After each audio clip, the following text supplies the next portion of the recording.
What's going on, everybody? What's that? We back at it. Shout out to everybody. We about to talk about this Whoopi Goldberg situation. I went live earlier, and just to give y'all like, what we was talking about. So they telling me like, so I ended up reaching out to some people with like some real big channels before we get into this, and they saying to me, like, I don't know if this is true or not. Maybe they can be trying to mislead me. I don't know. But they saying like, if I'm doing news and politics like this, like, then I should be in the news and politics category. And the thing is, like, if I do that, the views may end up going down because I got to break into that algorithm or whatever. I'm just, I'm real transparent with y'all because I rock with y'all. It is what it is. So they saying like, in order for me to, like, if this is like what I want to do, you know what I mean? Or have a bulk of when I'm doing this, it would be a good idea to do that. But, you just have to get your mind right that you're going to get like no views in the beginning. You know what I'm saying? Like right now it's cool. Like I'm in entertainment. I'm doing the lives and, doing all of that. And it's lit. You know what I'm saying? A lot of subscribers, a lot of people been rocking with me. The super chat's been crazy. The support outside here has been crazy. And, so I'm just deciding on what to do. I kind of like the way the verticals look like on the phone and everything. That's just me. You know what I'm saying? I like that. But, we'll end up seeing as time goes on what we going to end up doing. You know what I mean? But it's going to be like a slow grind. If I do that and go into the news and politics category, it's going to be like, y'all going to see my views going to go crazy down. And then they going to start slowly, hopefully, like going back up. But for right now, we rocking out like this. This method's been working. You know what I'm saying? Entertainment, I normally just keep that horizontal. We'll end up seeing, you know what I'm saying? But shout out to everybody. Let's listen to what DeVory Darkins got to say about Whoopi Goldberg that ended up saying a bakery, didn't want to serve her because of, she thinking it's like has something to do with her political beliefs. Let's listen to this. Make them for me. Oh, really? Yes. What? The place that made these refused to make them for me. Really? Yes. What? Oh. And frankly, the people who defamed the Holtzman family should apologize for making stuff up to suit their needs. That is a major. This could be a lawsuit, y'all. Shout out to Deontay Kennedy for coming back, a member on the channel, heavy supporter. Appreciate you. I'm just a vet. Appreciate you for coming in here. All y'all, you know what I mean? It is what it is. I will say, if you want a, quicker response, like if you a member, like I put priority on like members and also like super chat and stuff like this, get like over 100,000 views. So, it is what it is. If y'all can do that, it'd be appreciated. Also hit the likes and emojis and all that if you can, so we can break into the algorithm because there's a lot of news going on. All right, so it looks like Whoopi Goldberg has been hit with some karma because today she got exposed. You see, she went on to The View and lied about a local bakery not fulfilling her B-Day order of cupcakes. Well, this local bakery got smart, held an actual live press conference today, and exposed her for defamation. So what we're going to do before we get to what that bakery had to say, let's hear the actual statement. I should tell you, Charlotte Russe has no political leanings. And the place that made these refused to make them for me. Oh, really? Yes. What? Oh. I heard they took down this episode. Did y'all hear about that? Shout out to D Hood. I see you in the comment section. Air Maxwell, I see you in the comment section. Eve is back. Shout out to Eve. Appreciate you. Old school, I see you. They said that their ovens had gone down, all kinds of stuff, but folks went and got them anyway, which is why I'm not telling you who made them. But can't be because I'm a woman, but perhaps they did not like my politics. Yeah. But the bakery is... she didn't necessarily say they did it because they didn't like the politics. So it depends on how you look at it, but I don't know. This ain't good, Whoopi. This is bad publicity. Firing back. They say that the reason they couldn't deliver Whoopi's order was due to problems with the building's boiler and not her. They even held a news conference with some other New York. I mean, but to be real, I don't like Whoopi Goldberg, but if people don't like your politics, they can act strange, bro. Like I went to a battle rap event and they didn't like how I viewed like certain things like in my blogs, and they were like trying to give me a problem about getting in, so they could do that to her. Like, I mean, I'm just saying, I don't really rock with Whoopi like that, like her opinion. but they, you know, you never know, man. You never know. Lawmakers, including Vito Pasella, to clear their good name. Okay, so before we even get to what the bakery had to say about this, let's just first say this, okay? And she's super critical. Like, don't Whoopi Goldberg live in like a Democratic area? Like, so that would be strange if that happened. I don't know. Listen, Whoopi Goldberg, you have money. I'm pretty sure you have people who help you. Did you really need to go on live television and tell people about a local bakery who wasn't able to fulfill your order, knowing the impact from you saying that? So you know, if you're going to say that, you're going to pretty much put them out of business. I mean, let's just be honest here, right? You may say, I'm not the richest person in Hollywood. That doesn't matter. You have millions of people who watch you. And I'm sure if you say, don't go to this establishment, the people who follow you, they're going to listen. Okay, so now let's hear from the bakery. But she didn't say don't go to this establishment, did she? I didn't hear. Oh my God, I'm defending Whoopi Goldberg. Oh my God, bro. Like, maybe we gotta listen to more of this themselves. Check this out. And frankly, the people who defamed the Holtzman family should apologize to the Holtzman family for making stuff up to suit their needs. Not everybody wakes up every day and thinks about politics. A good business person doesn't care about anybody's politics. A good business person doesn't care about anybody's politics. So with that, I'd like to call up Jill Holtzman back. Yeah, DeVory been killing it lately with the uploads. That's why I'm showing them like support. And you know, I can like watch this from anybody, but I'm showing him support because I think he be on point, and I think he deserves like what he's gotten right now. He's got like a lot of subscribers. A lot of people follow him. I think he deserves it. Hours, she deserves 110% support. Jill, come on. It's a community that I have to tell you, I'm so overwhelmed by the support between finding out yesterday this even happened, getting phone calls, and then people coming in, people from all over just supporting us in every way. Yo, she called a lawyer. Whoopi! You might be in for it. They gon' bruh. You know, she know this is a payday. Because if they don't go after Whoopi, they can go after The View. We had phone calls yesterday from Alabama. Guy says, I'm going to give you $50. Send it to a school. Send them donuts. Send them cupcakes. The support has been so overwhelming. And I know how hard my family has worked to keep this business alive. And I wish my father was here today to see this. He would never believe it. I believe this lady. I believe her. I don't believe you, Whoopi. I don't believe you. Shout out to Eve with the $10 donation. Appreciate you. Eve, do you believe I think Whoopi lying, bro. My bakers come in 2 or 3 in the morning just to have donuts and rolls for everybody to come in and say, we have the best rolls ever. And you know what? It took my whole family. It takes everybody, the community that comes every day to see us. We have this everyday conversation with everybody. How's the family? How's this? This is what makes Holtzmans. It's the community. It's my fellow everything that come out and us giving back to the community that makes this go round. She don't seem like that. I mean, I don't know. She's just giving a speech. Whoopi, you doing too much. You doing too much, Whoopi. And if they really did do that, Whoopi could have sent a lawyer at them. And if it wasn't for you and Staten Island to make this work, we still wouldn't be here today. Democrats are taking mad L's this year, bro.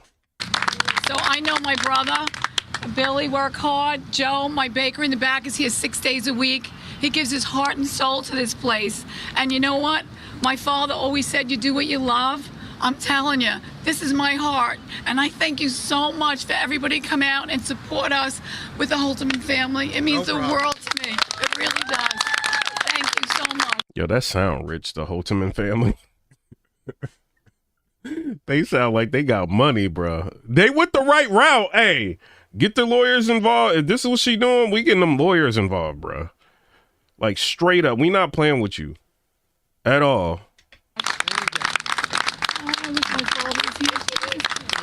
All good. Okay, so let's just dive a little deeper on the facts, okay? Here's some of the quotes that, if you didn't hear it in the video, 145-year-old Holterman's Bakery on Staten Island. They're calling bull when it comes to politics. Here is another quote. Yo, I thought Whoopi Goldberg lived somewhere else. She lived in Staten Island? I thought she lived somewhere else. She can basically put a place out of business by saying those comments live like that. It's absolutely ridiculous. I think it's bull. They've always been. Hey, Eve, how does Juga become a member? I think, don't it just say join like on there? Oh no. Like if you go to the page, it should say Piper Boy Williams, it should say join or something for memberships. It's been pleasant. They had a mechanical issue here and they couldn't deliver. It is what it is. And then the article ends this way, which I think you guys will love. Goldberg's net worth has been reported at around $60 million. In 2016, Variety reported her annual salary from The View was between $5 million and $6 million, placing her comfortably among the top 0.1% of U.S. wage earners. Does Whoopi Goldberg have the right to be frustrated that she didn't get exactly what she wanted on her birthday? Sure. Is that enough for her to go on live television and defame them? No, not at all. And these are the type of people that are on The View, unfortunately. You know, I'm not surprised. And she should know, like there are people I have problems with, like that I don't say anything publicly about them on my platform because I understand, like, yo, I'm gonna have thousands of people watching me. Like that can be used against me. So she got millions of people. She didn't think. The View legal team didn't think before they put that out. That's crazy. So where does she live at? I didn't think she lived on Staten Island.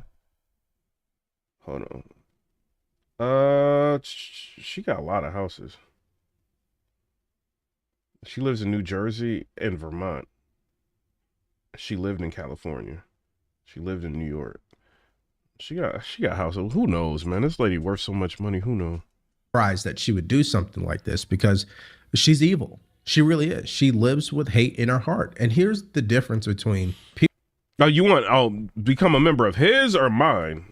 He doesn't have a link for memberships, I don't think. Mine, I don't know. It should be. Eve, like, how do you? Yeah, Eve, let me know too, because I want to know. People who are just unhinged, like Whoopi Goldberg, and then people who have common sense. Is I don't wake up in the morning. Okay, so it says join on my page. Yeah, hit the join if you can. Truly having hate in my heart for anyone. I don't actually hate Joe Biden. I don't hate Kamala Harris. I don't hate any of these people, okay? Because that means I'd be poisoning myself. What's up, David Banks? Not political is what they're saying. This is just pure evil by Whoopi Goldberg trying to destroy a family business that's been in business for as long as they just said, just because it couldn't be that she might actually not get a cupcake on her birthday. And because she's such a lunatic, she thinks anything that doesn't go her way is some conspiracy theory against her and that everybody hates her. This is the intolerance of the left. Like, I have no idea how these people voted, but I'm going to guess that some of the people that just spoke are probably Democrats. Yeah, thanks some of y'all for hitting the hearts and the emojis because we got to break into the algorithm, y'all. Because I think I used all my notifications. So if y'all can, hit the likes, hit it, double tap the screen, everything. We got to show people that Whoopi Goldberg is wildin'. You done messed up, Whoopi. Thank goodness that they came out. And thank goodness that they said, you don't do this to our bakery. You don't do this to a family business. I hope there's a lawsuit here. I hope Whoopi Goldberg has to pay a huge, huge birthday check to this bakery. They deserve it. I think ABC's on the hook here. I hope they pay really too then. Because what we were just talking about, they don't mention Holterman's Bakery, but when you look up, by the way, everybody's Googling. All this. You know how much money it costs to get any advertisement on like Fox News? And they just talking about, like, this is free publicity and everything, bro. This is crazy. This so much now that you just put in 3 letters and it's the first thing that comes up. But when you go, you see the exact, they're iconic, those cupcakes. Somebody said Whoopi is guilty of Diddy parties. Bro, like, yo, Whoopi ain't going to no Diddy party, bro. They don't want her there. All right. So, yeah, I hope something happens to Whoopi Goldberg. And what I mean by that, I hope she gets sued and she's made an example out of. Okay. Who are you to go out there and do something like this to? Yo, DeVory, be careful, bro. You a new YouTuber. I know you going crazy, but you got to watch how you talking. You got like, you might not know because you new at this. Like you got like 600-something thousand like views on this video. And you got to be careful how you talk, bro. Because these people you be talking about got crazy money. And, you know, and we seen what happened on election day with a lot of people. So let's just be careful, bro. Local bakery, okay? I can't say it enough. Secondly, if you can get the cupcakes anywhere, once again, just petty, pathetic at best, right? And third, listen, if music said you can join on Android, but it will not show on iPhone. This is the type of energy you're sending out, then that's what you're going to get back, right? So I know we talk about. Kelly said he's fearless. Yeah. Hey, I mean, he's fearless now, but if you lose your channel. You know what I'm saying? Like, you got to be careful. Like, I like the freedom of speech, but you got to be careful. About how evil these people got like, yo, let me tell y'all this. So I did like a blog on Drake. So he was messing with this girl in battle rap, or he was trying to. And I did a blog on it talking about it. Strike. Like, just like that. And I know he like watches like closer what's going on in battle rap. Like, they hit me like quick. And I'm like, oh, they took the video down and everything. You know, so it was the label that did it. So I don't know, man. Like, so some people you just be careful, man. That's all I can say. You can say what you want to an extent. You know what I'm saying? You got freedom of speech to an extent. But some people, like, 50 Cent, when 50 Cent, he's like a rapper. He like, y'all know 50 Cent. 50 Cent was following me, right? So me and this rapper named Young Buck got into it. And so Young Buck made a song about me and 50 Cent. And so 50 Cent used G-Unit Records to pull the song off of everywhere. And so Young Buck couldn't even put the song out. Like nowhere, because G-Unit Records, every time he put it out, they was taking it down. So I'm saying it to say, you know what I mean? Like, certain people got a lot of power, bruh. You know what I mean? So it's just, you know, say what you got to say, but just be careful. And how petty they can be and how deranged they are. But you have to understand, everybody is living a life. And if you walk around with this level of hate and you're doing things like this to just regular people, it will come full circle for you. So now, I think someone who actually ripped into Whoopi in a very good way about this entire story was Judge Jeanine. Smokey? I think you're going to get a kick out of this. Check this out. Judge, you have strong thoughts about this.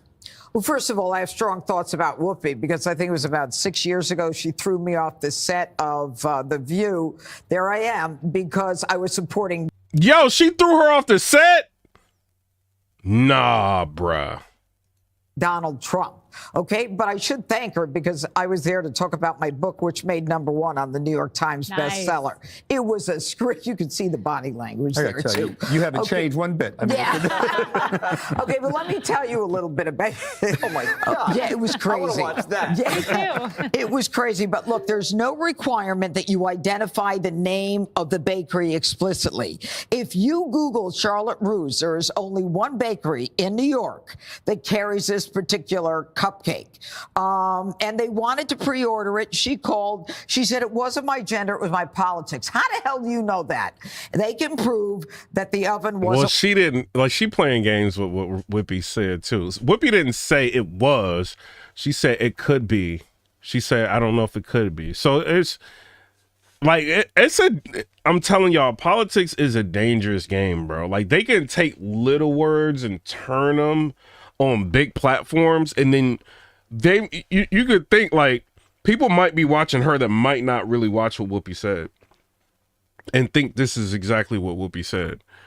She did allude to that could potentially be a reason, but she didn't say that was the defining reason as to why she didn't get service like she wanted. So it's, we got to keep a level head with it too. I do not want to defend Whoopi Goldberg at all, but we got to, keep it real with it. But Whoopi should have been smarter about how she played it. Working. But the next day it was working. So they were able to sell the cupcakes. So it was a false statement. It was made publicly, and they can sue for damages because it was a lie. It was defamatory. This lady worth $60 million. Crazy. People want to listen to her talk that bad. They were subject to contempt and an unsavory opinion, which is why they held a press conference. That's it. Now, here's a question for you. Do you believe that Whoopi Goldberg committed defamation when it came to this bakery? What do you think about that? Jigga said, who goes on TV upset over cupcakes? Whoopi! Yo, I know, right? But that's crazy. Let me know your answers in the comment section below and what you thought about this entire story. Okay. What's up with AOC? Hold on. Let me go to Sky News Australia. I don't think they got Rita on this episode. Shout out to Rita. I don't think she's on this episode. But let's go here. The Bitter Banshees over at The View, Brad, I know it's one of your favourite TV shows, have had another shocking week. This time Whoopi Goldberg has been caught out after she claimed a Staten Island bakery refused to serve her because of her left-wing views. But in fact, it turns out they couldn't serve her or any other customer because their oven had broken down. Rather than commit to something they couldn't guarantee, they said we can't do it. And the person who besmirched and defamed them took that as an insult to her. Well, get over it. This family will be here for, God willing, another 145 years. Brad, do you really watch The View? And has Whoopi Goldberg... Yo, what dude watches The View, bro? Like, that's crazy. Completely lost it. Well, I only watch it because fans of my podcast, Brad versus Everyone, love to hate watch it with me and see what woke victim nonsense they're up to. Like this time, Whoopi Goldberg basically made up a victim script for herself. Imagine some oppression, but I'm sorry, Whoopi, your says she made up a card is victim being script. Declined. It's like she thinks that, oh, well, I'm a celebrity and I'm really important, so they can't possibly have issues with their boiler at a dessert place. They must be discriminating against me. You're not actually that important outside of a very narrow slice of liberal elite society, but they've made victimhood a form of social currency in woke circles and in progressive media. So they're always falling all over each other to see how oppressed they can be and how, oh, woe is me. And if there's just that pesky little problem that it's not actually true, that doesn't really matter much. I mean, we've seen that over the years with mainstream media. No, you're absolutely right. But God, they're just so bitter. You just look at them all and just go, goodness me, get back to actually telling stories and doing your job. Now, before we let you go, Brad, Disney is back to its woke ways. Here is the actress playing the new Snow White, giving us a rundown on the new film. No longer 1937. It is not going to be saved by Yo, how did they, like, this lady, the prince. He's not going to be. this Disney lady, like, how you getting political already? You haven't even really like got super into your entertainment career. You making a major mistake, lady. Saved by the prince, and she's not. I don't wanna listen to this lady, bro. Let's go to what they saying about AOC. People like Elon Musk getting taxed. So I heard that she did a really bad job. They clowning her on Twitter and her interview with Joy Reid. So she's a congresswoman. She's been like in the internet like crazy. They trying to clown her on Twitter, but I think it's backfiring because her viewership is going insane like on Twitter. Like people are subscribing to her like crazy. I think she got like 14 million people following her on Twitter. It's like crazy. Breaks and kissing up to Donald Trump. It's heartbreaking, actually. But I do not like this lady's politics at all. It is heartbreaking. Tulsi Gabbard nomination is a pro-war nomination globally. Point blank, period. She has lost her mind, bro. How was that a pro-war nomination? What? All right, so Deranged Reid, AOC, together. Hit the likes! Dog life! Double tap the screen! All of that! In one show, absolutely will blow your mind. They're trying to figure out why There were voters who voted for AOC and Trump. It exposes some of the out of touch mindset that deranged Reid has and the entire Democratic Party, rather. And so I think you're going to get a kick out of this because they can't even figure out the actual answer. And I'm going to give you the answer in this video. Let's hear the first part of this. There is universal frustration in this country. Much of it, I actually think, justified. That is raging at a political establishment that's... Oh, never mind. She got 759,000 people following her on Twitter. My bad. Centers corporate interests, billionaires, and puts their needs ahead of the needs of working Americans. And we know that we can either... Nah, bro, I ain't lying. She got 12 million people. Well, it ain't 14 million, but it's 12 million. Hold on. She got like multiple Twitters. Bruh, look at all them people following. She could run for president. I don't want her to. You know what I'm saying? But she can. Like, look at that. Her following is crazy.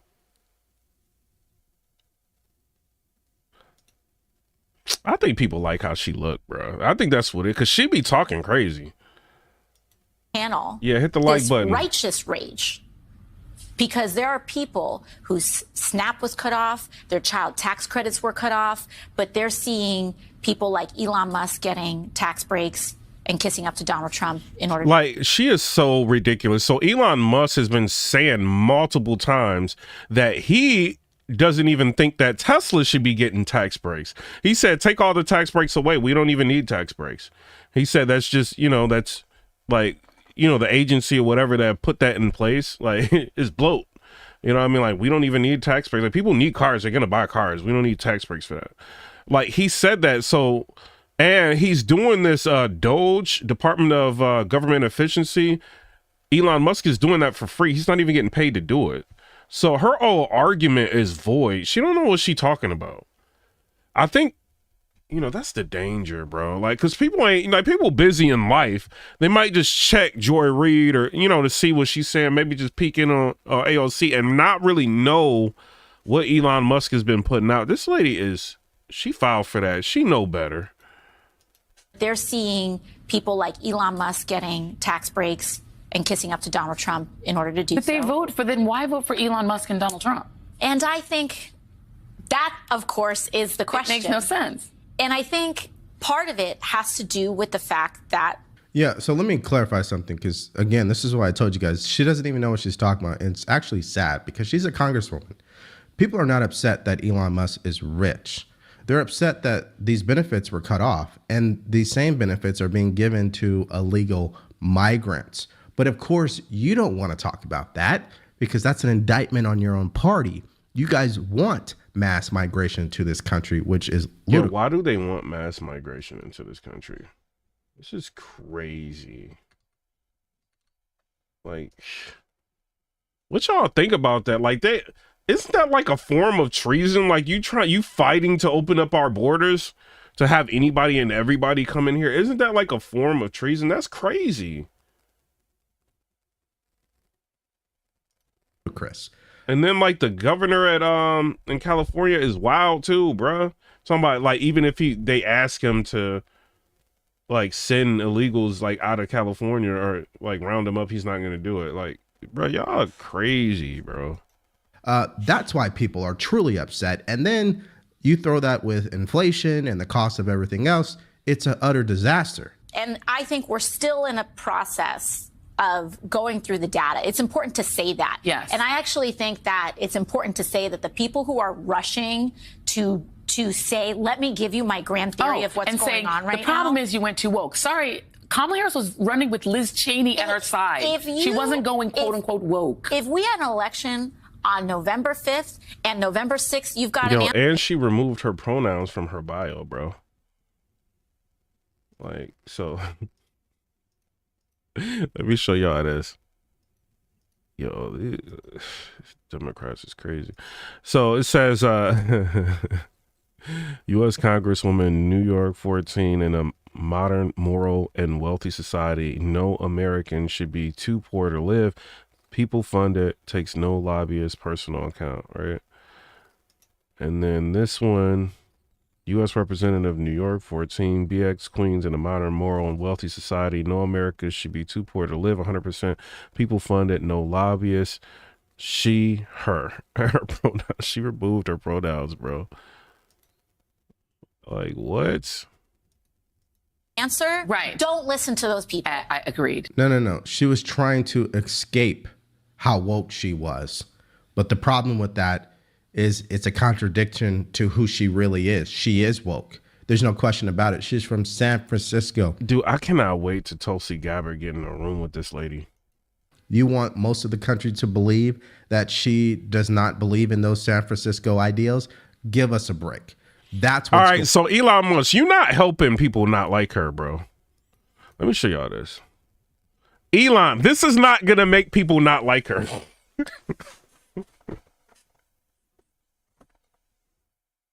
This is gonna make people love AOC, bro. He said this is Project 2025. Elon, bro, like you, because if I know no better, I'll be like, who's that? Yo, Elon, you gotta chill, bro. You messing this up. Going on here, and trotting out Liz Cheney was an utter disaster. It was one of the biggest mistakes of the entire campaign. A lot of people don't know. AOC is the one that was trying to go at the borders. Are like, hold on, let me see if I. Yo, I'm about to follow her. On this, is this correct? Elon. But this is her. Yes, I signed that memo. So you are the author of the family separation policy? I am not the author of this memo. You're not the author, but you signed the memo. Yes, a zero tolerance memo. So you provided the official recommendation to Secretary Nielsen on for the United States to pursue family separation. I gave Secretary Nielsen numerous recommendations on how to secure the border and save lives. But it says here that you gave her numerous options, but the recommendation was option 3, family separation. What I'm saying, this is not the only paper where we've given the Secretary numerous options to secure the border and save lives. And so the recommendation, of the many that you recommended family separation. I recommended zero tolerance. Which includes family separation. The same as is with every U.S. citizen parent gets arrested when they're with a child. Zero tolerance was interpreted as the policy that separated children. We're going to get back to it. But like, look, Elon, this ain't helping, bro. Look, they try to, this is not helping. People are going to be our fans. What is y'all doing? Elon, like all y'all messing up. Hold on, let's listen to what she said, because I heard she was talking slick about Kamala Harris. Hold on, listen. Personally, I don't. I think that a lot of voters really don't like fake people, and they're sick and tired of fake politicians. And so what I actually think is... She calling Kamala Harris fake. Personally, I don't. I think that a lot of voters really don't like fake people, and they're sick and tired of fake politicians. And so what I actually think is worse is saying something you don't believe. And so if during the entire time in campaign season, you're saying that you're down with trans people or like the LGBT community, and then you lose an election, and then the next day you say all that stuff was wrong. I actually think what people are more upset about is someone was doing something they didn't believe and just saying something. How did she get into Congress? This lady don't even know what she be talking about half the time. But Elon Musk, like, chill out. This is not helping the cause. Thug life. It's not. Y'all, this doesn't help. Pain, because no one on the Democrat side or the Republican side truly wants Liz Cheney. In all of this debate that people are talking about with this woke thing, right? Yeah. Oh my gosh, it's because we care about trans people, and that's why. And by the way, only Donald Trump cared about trans people because he was the one running $130 million worth of ads. The Harris campaign said nothing about this issue. That's right. That's right. And listen, the ads, it's not to even deny the fact that these ads were effective in certain areas. What I think people are paying too much attention to is the first half of that ad, which says Kamala Harris is, or that said, Kamala Harris is for they, them. Everyone's focusing on that. They're not focusing on the second half of that ad, where he said, Donald. Hold on, I'm about to follow AOC.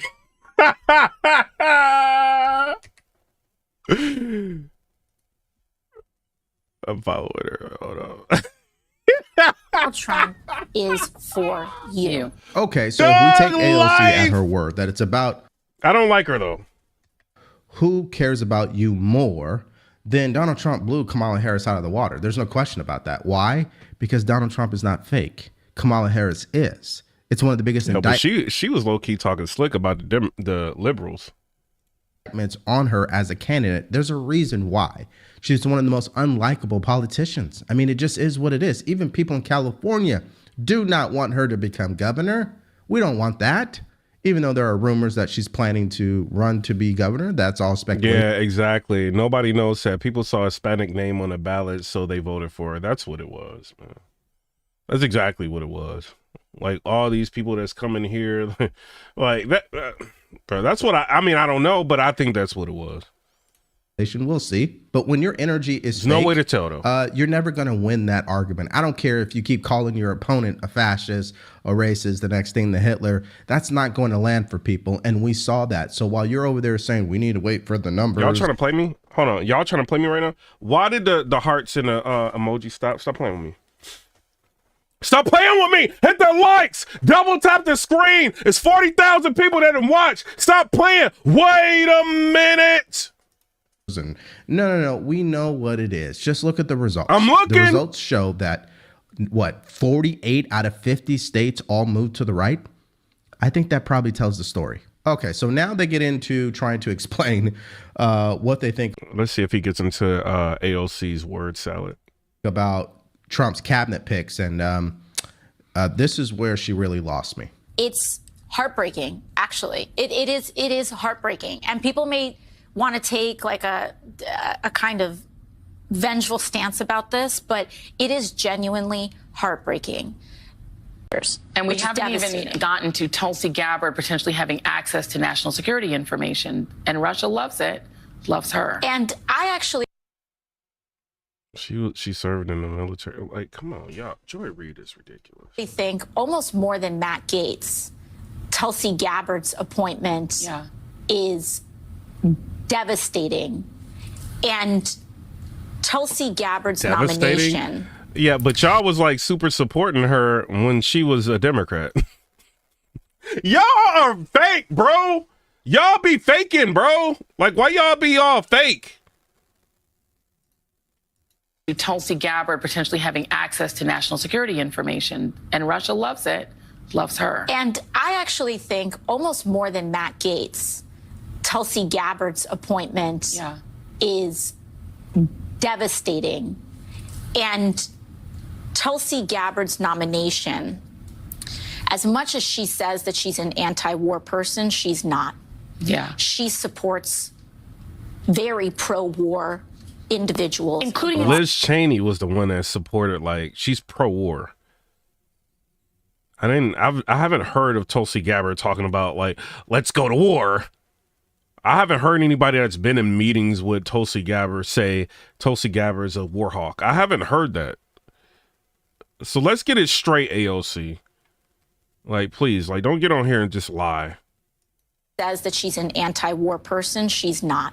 Yeah. She supports very pro-war individuals, including in Syria. And let's be very clear, a Tulsi Gabbard nomination is a pro-war nomination globally, point blank, period. As is Donald Trump as president of the United States. Okay, so this is just another.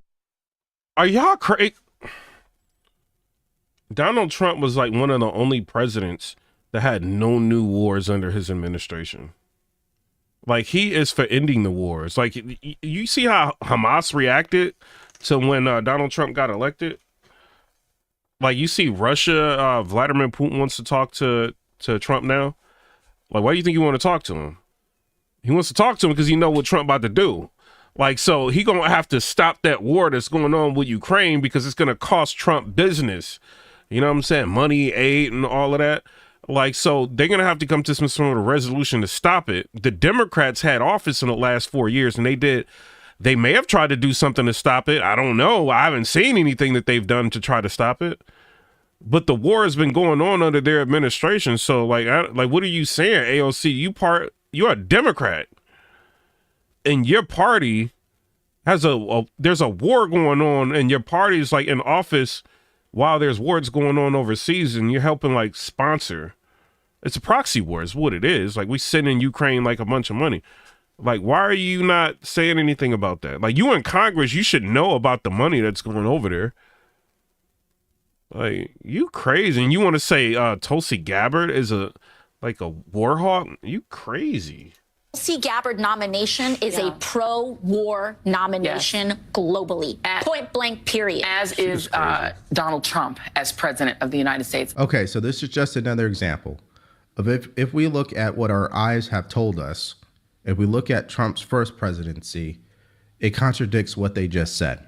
But they adamantly want you to believe what they just said. See what I'm saying? That this is a pro-war pick, as if Tulsi Gabbard is a war hawk. That Tulsi Gabbard is Liz Cheney. That's really where they're going with all this. And then they're sitting up here supporting Liz Cheney. They had all of this bad stuff to say about the Cheneys. Like, right? When Bush and all that, all this bad stuff to say about him, but now Liz Cheney is such a good person. She's a war hawk. Like, Democrats are losing it, man. And what I find interesting is if you're going to disagree with the picks, that's fine. But can you provide some substance on why that is? This right here is a straight up propaganda, right? And if you're going to come out that way, not only do you make yourself look bad, like you don't even know what you're talking about, but secondly, it probably proves Donald Trump's point that challenging the establishment is going to break Washington. And it's something that needs to happen because you guys are so out of touch with what the American people truly want. All right, so since we're on this topic of AOC, right, and how hypocritical they are and the propaganda and understanding what people really want in this country, I don't think AOC is stupid. She knows what she's doing because she has removed pronouns from her bio. Now, why would she do something like that? Because she knows that voters are tired of that nonsense. Check it out. So this was obviously a while ago, and it had she, her in it, and now it's gone. It's no longer there. Okay, so we catching the same news. DeVory, shout out to you. Let me show y'all this. What's this one she said? And we haven't even. It says AOC tells Joy Reid that Tulsi is pro-war. Yeah, we already read that. Like, bro, hey, y'all ain't helping, bro. Like, people gonna follow her more. Y'all are not helping, bro. She removed it. She replaced she, her with personal account. So there you go. Now, again, the question is, well, why would she do that? I honestly believe that she'll probably run for president. I assume I think the future she has to. I think she has a good chance on that side to be a contender because for all intents and purposes, she is an outsider. Look what y'all doing, bro. Like, y'all see what I'm saying? Hold on. They making her look like a goddess, but y'all going after her. Look at this. Y'all are not making us not like her. Y'all are making us want to know more about her. Republicans, what is y'all doing? Am I wrong, y'all, in the chat? Tell me in the chat, am I wrong? What's up, Kenny Howard? Tell me in the chat, am I... They making people say, who is AOC? Nancy Pelosi. She definitely is a Bernie Sanders type, in my opinion. And but I don't think she's good for this country. She would be getting smoked in a debate. Like, let's be real. If she went up against JD Vance in a debate, she would get smoked. She don't be knowing what she's talking about half the time. Of course. So I think she knows what she's doing. She's probably learning a lot from what her followers told her on why they voted for Trump and her at the same time. Following Kamala Harris's decisive loss last week, Representative Ocasio-Cortez wanted to get some answers on how it could be that some of the voters in her district could cast their ballots for her, but vote for Donald Trump for president. Now, AOC's district swung. Mark Cuban like really messed Kamala Harris up too. People don't talk about that, but I think all those comments he made, like, to Trump by one of the highest margins among New York voters. And you know, it's pretty big, it's a big deal. And here's what people told her. One person said, it's real simple, Trump and you care for the working class. Another wrote, Harris was more for rights than the economy, and when she talked about it, she didn't have a plan. Another person says, you are focused on the real issues people. Bro, they going in on AOC. What, hold on. No is not a final answer. We need to have the mentality that no means find another way. No means try again. No means look somewhere else. No means no. What are you talking about? Because no is not a final answer. We need to have the mentality that no means find another way. No means try again. No means look somewhere else. No does not mean stop trying, okay? Because yo, she is wild. No means no. I don't want to be in a room with her, right? If I say no, AOC, I gotta find another. No! I said no. This is just a date. No means yes. No means no. AOC, no. You mean find another way? Like, you know, she don't listen, bro. At an event in D.C. called Fighting Anti-Semitism in America. Now, the timing is very effective. This is thrown by the widow of a prominent Jewish megadonor named Sheldon Adelson, okay? Now, always been a big conservative, always been a Trump fan, but this is a lot bigger than right versus left, okay? This is about who is righteous when it comes to remembering who your real ally is in the Middle East, Israel. Trump plans to give a speech now, after finishing this, at the Israeli-American... Yo, she is a disaster, AOC. Like, they need to... Let's see what Officer Tatum's talking about. Hold on real quick. Good afternoon. I want to know. So, special Chicago City Council meeting hears frustration from residents. So, because I'm hearing that Chicago don't want to deport illegal immigrants. Give your hard-earned money to support. Pure Talk, my cell phone company, you. Dow Pound is... Yo, I'm getting hit up by a lot of these sponsor companies. I might have to do it, man, because they offer a lot of money. But you got to give them like 2 minutes. Like, you got to stop your video and like do 2 minutes, and then I might do it, man, because they offering like $800 a video. Like, I might have to do it. So you got to think, like, he getting crazy views. He got like over 3 million subscribers, and he's got sponsorships. Like, he's making crazy money, bro. In Chicago, he's a Chicago mayor. This guy is worse than Lauren.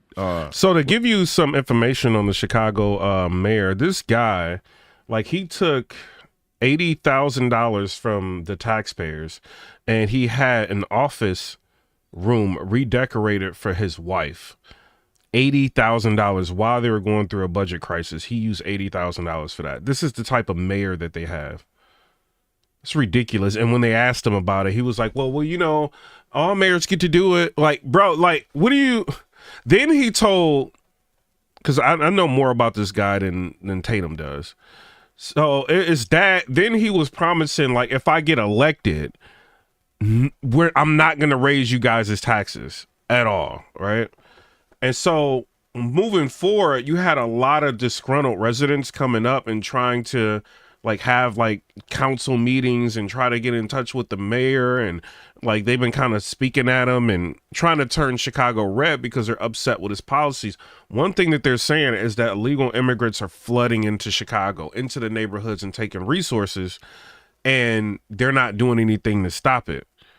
So fast forward it, the mayor ends up passing, I think it's going to be like $400 million or something like that they're going to make by raising everybody's taxes.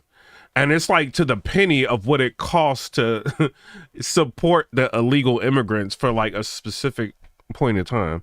So like residents are infuriated with this mayor. He's a Democratic mayor. They're infuriated with this dude right now. So because I think Tatum is to the point now, and this is no disrespect to you, bro. Like I rock with what you're doing.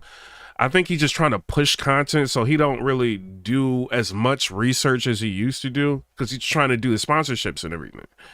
But like these people are super frustrated with this mayor, like what he's been doing. Like, oh, I'm not gonna raise tax. Then he raises taxes. And he's like, and then now they don't want to deport like illegal immigrants. It's like, I would leave. No, y'all stay in Chicago, but I would leave Chicago if I was a citizen. Like under this guy, and then it's like the governor, like you're seeing how corrupt this guy is. And you're not doing anything.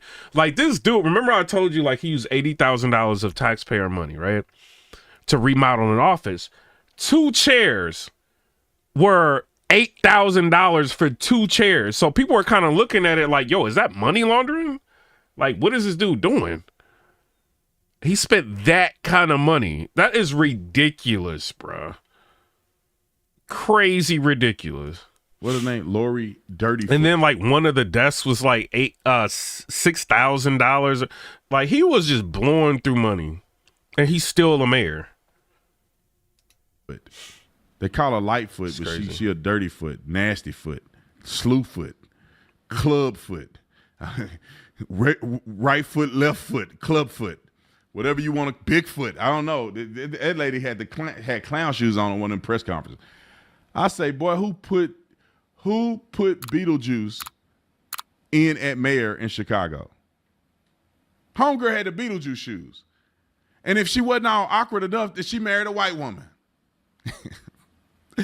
These people swear that white supremacy and they go marry a white person. I don't know a single politician that's in a higher power other than maybe 1 or 2 that are married to the people of their race. And they advocate that the white man and white supremacy is taking over, but they're creating the white generation. What's her name?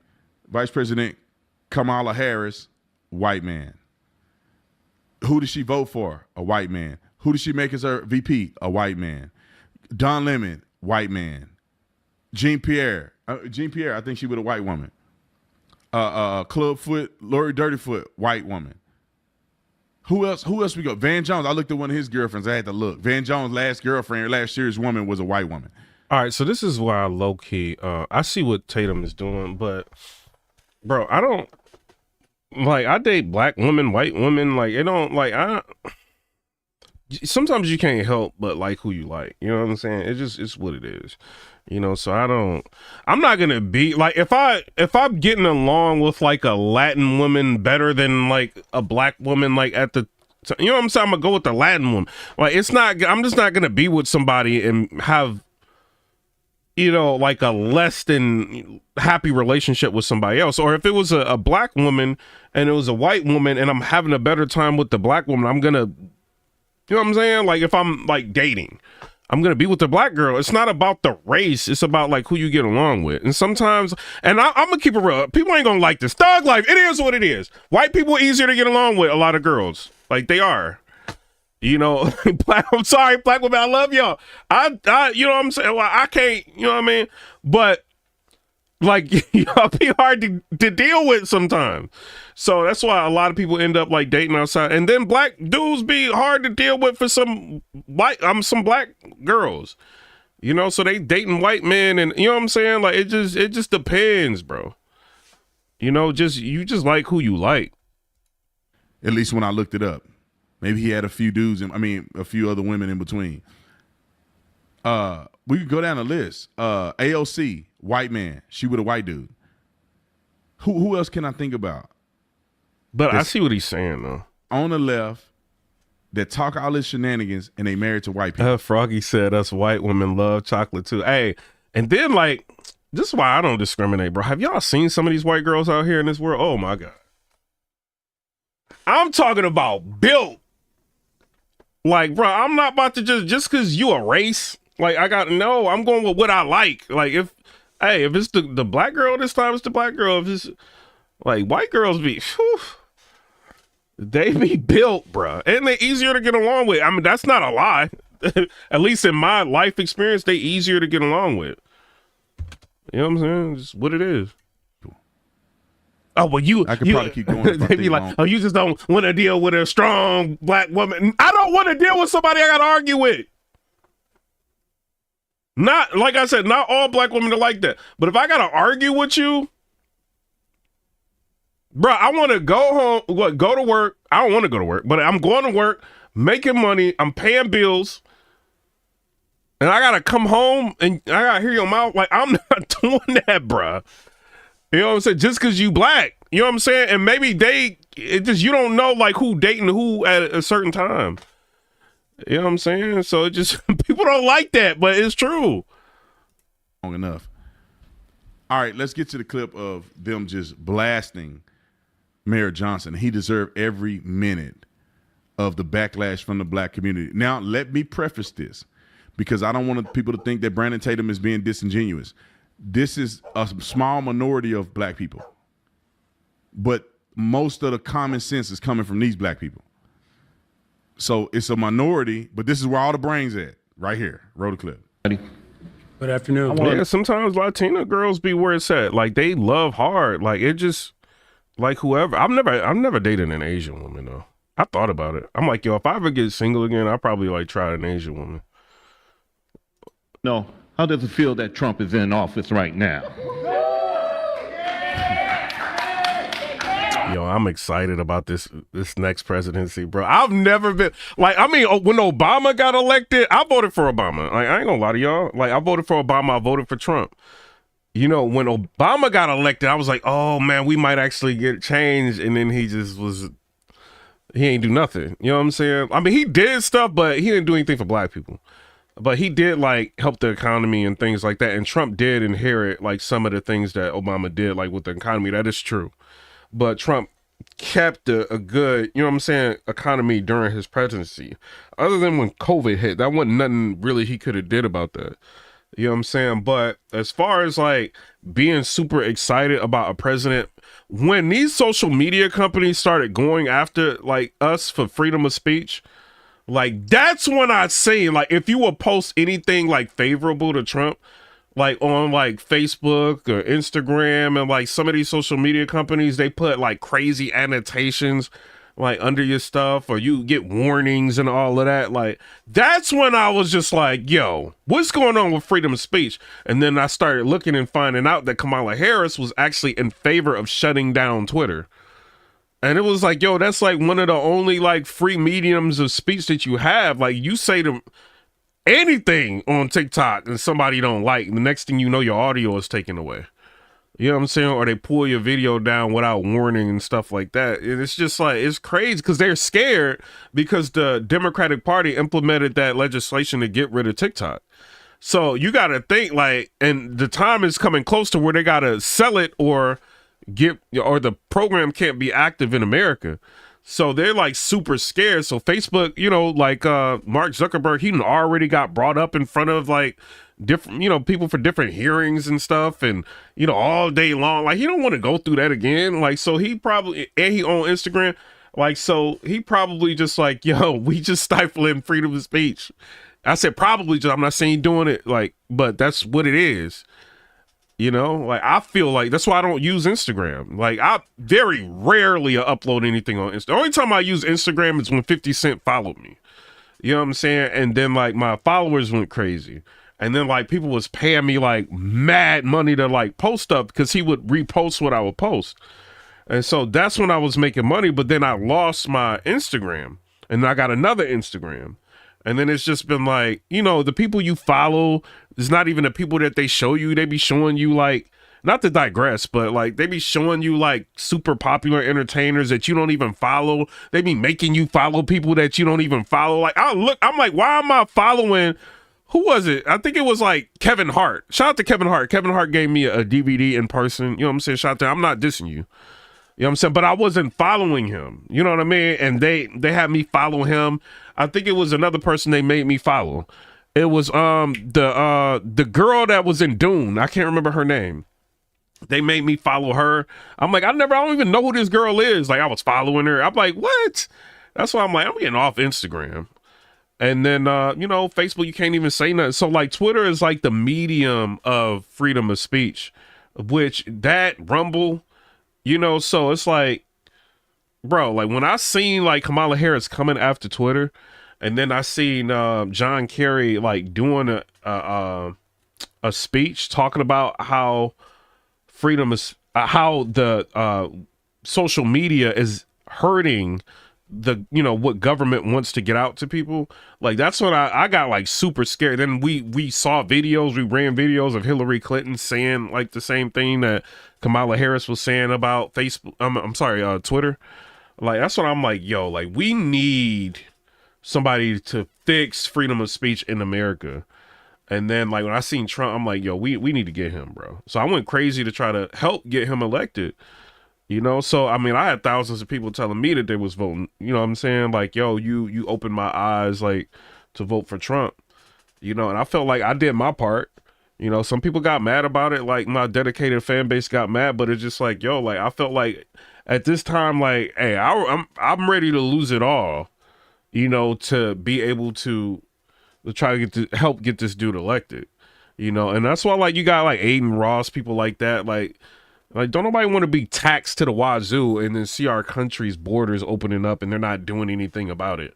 And then they coming after our freedom of speech, so we can't say anything about it. Like, come on. Colin Radley with the $4.99, one of the biggest contributors of the channel. I appreciate you. He said, y'all smash that like button and subscribe for the best content. Doug Life, let's go. You know what I'm saying? Shout out to you, bro. You see that? And then Sebastian Tyranny said, I think you did a good job showing the people about Trump. Appreciate you. Okay. You see the Mayor Brandon Johnson? You underestimate us. You underestimate the black people, and you underestimate Chicago Red. We're the thorn in your side, and we're going to be the thorn on everybody else in this council member side too. If you don't stop what you're doing, we're going to take matters in our own hand, and we're going to stop it. You know that Trump had pulled 45% of the voter in the state of Illinois, 37 in the city of Chicago. That's the statistic. That means that Illinois is turning purple. We're going to turn red. Y'all can bird dog me all y'all want, but if y'all, if it's relationship over duty, then y'all don't serve the blue. And you can smirk all you want. Mr. Sims, direct your attention towards me, please. You're a criminal. Why do I got to address you? The feds need to address you. Somebody said our founding fathers fought against taxes. I think we do need to be taxed for some things. Like, I'm not against taxes all the way, you know what I mean? Because some of it like helps for our roads, the bridges. It helps for, you know, like police. I'm not anti-police, you know what I mean? So like helps with police, you know, fire department, EMS, stuff like that. So I think taxes need to be reasonable. You know, I don't think they need to be like what they've been, you know, but I'm not in favor of like more taxes, you know what I'm saying? But I've traveled to a lot of countries, and I see a lot of countries that misappropriate like their funds. And, you know, you see it like with the infrastructure of their land. But like America, like from where I've been, like America's got pretty good. You might have like certain places that look crazy, like Louisville, Kentucky, and like, you know, different places I've been to. But like Cleveland, Ohio, like they're trying to rebuild that, like certain places in America. But like overall, like America is pretty lit, bro. Like you don't know until you leave. Like Europe was lit.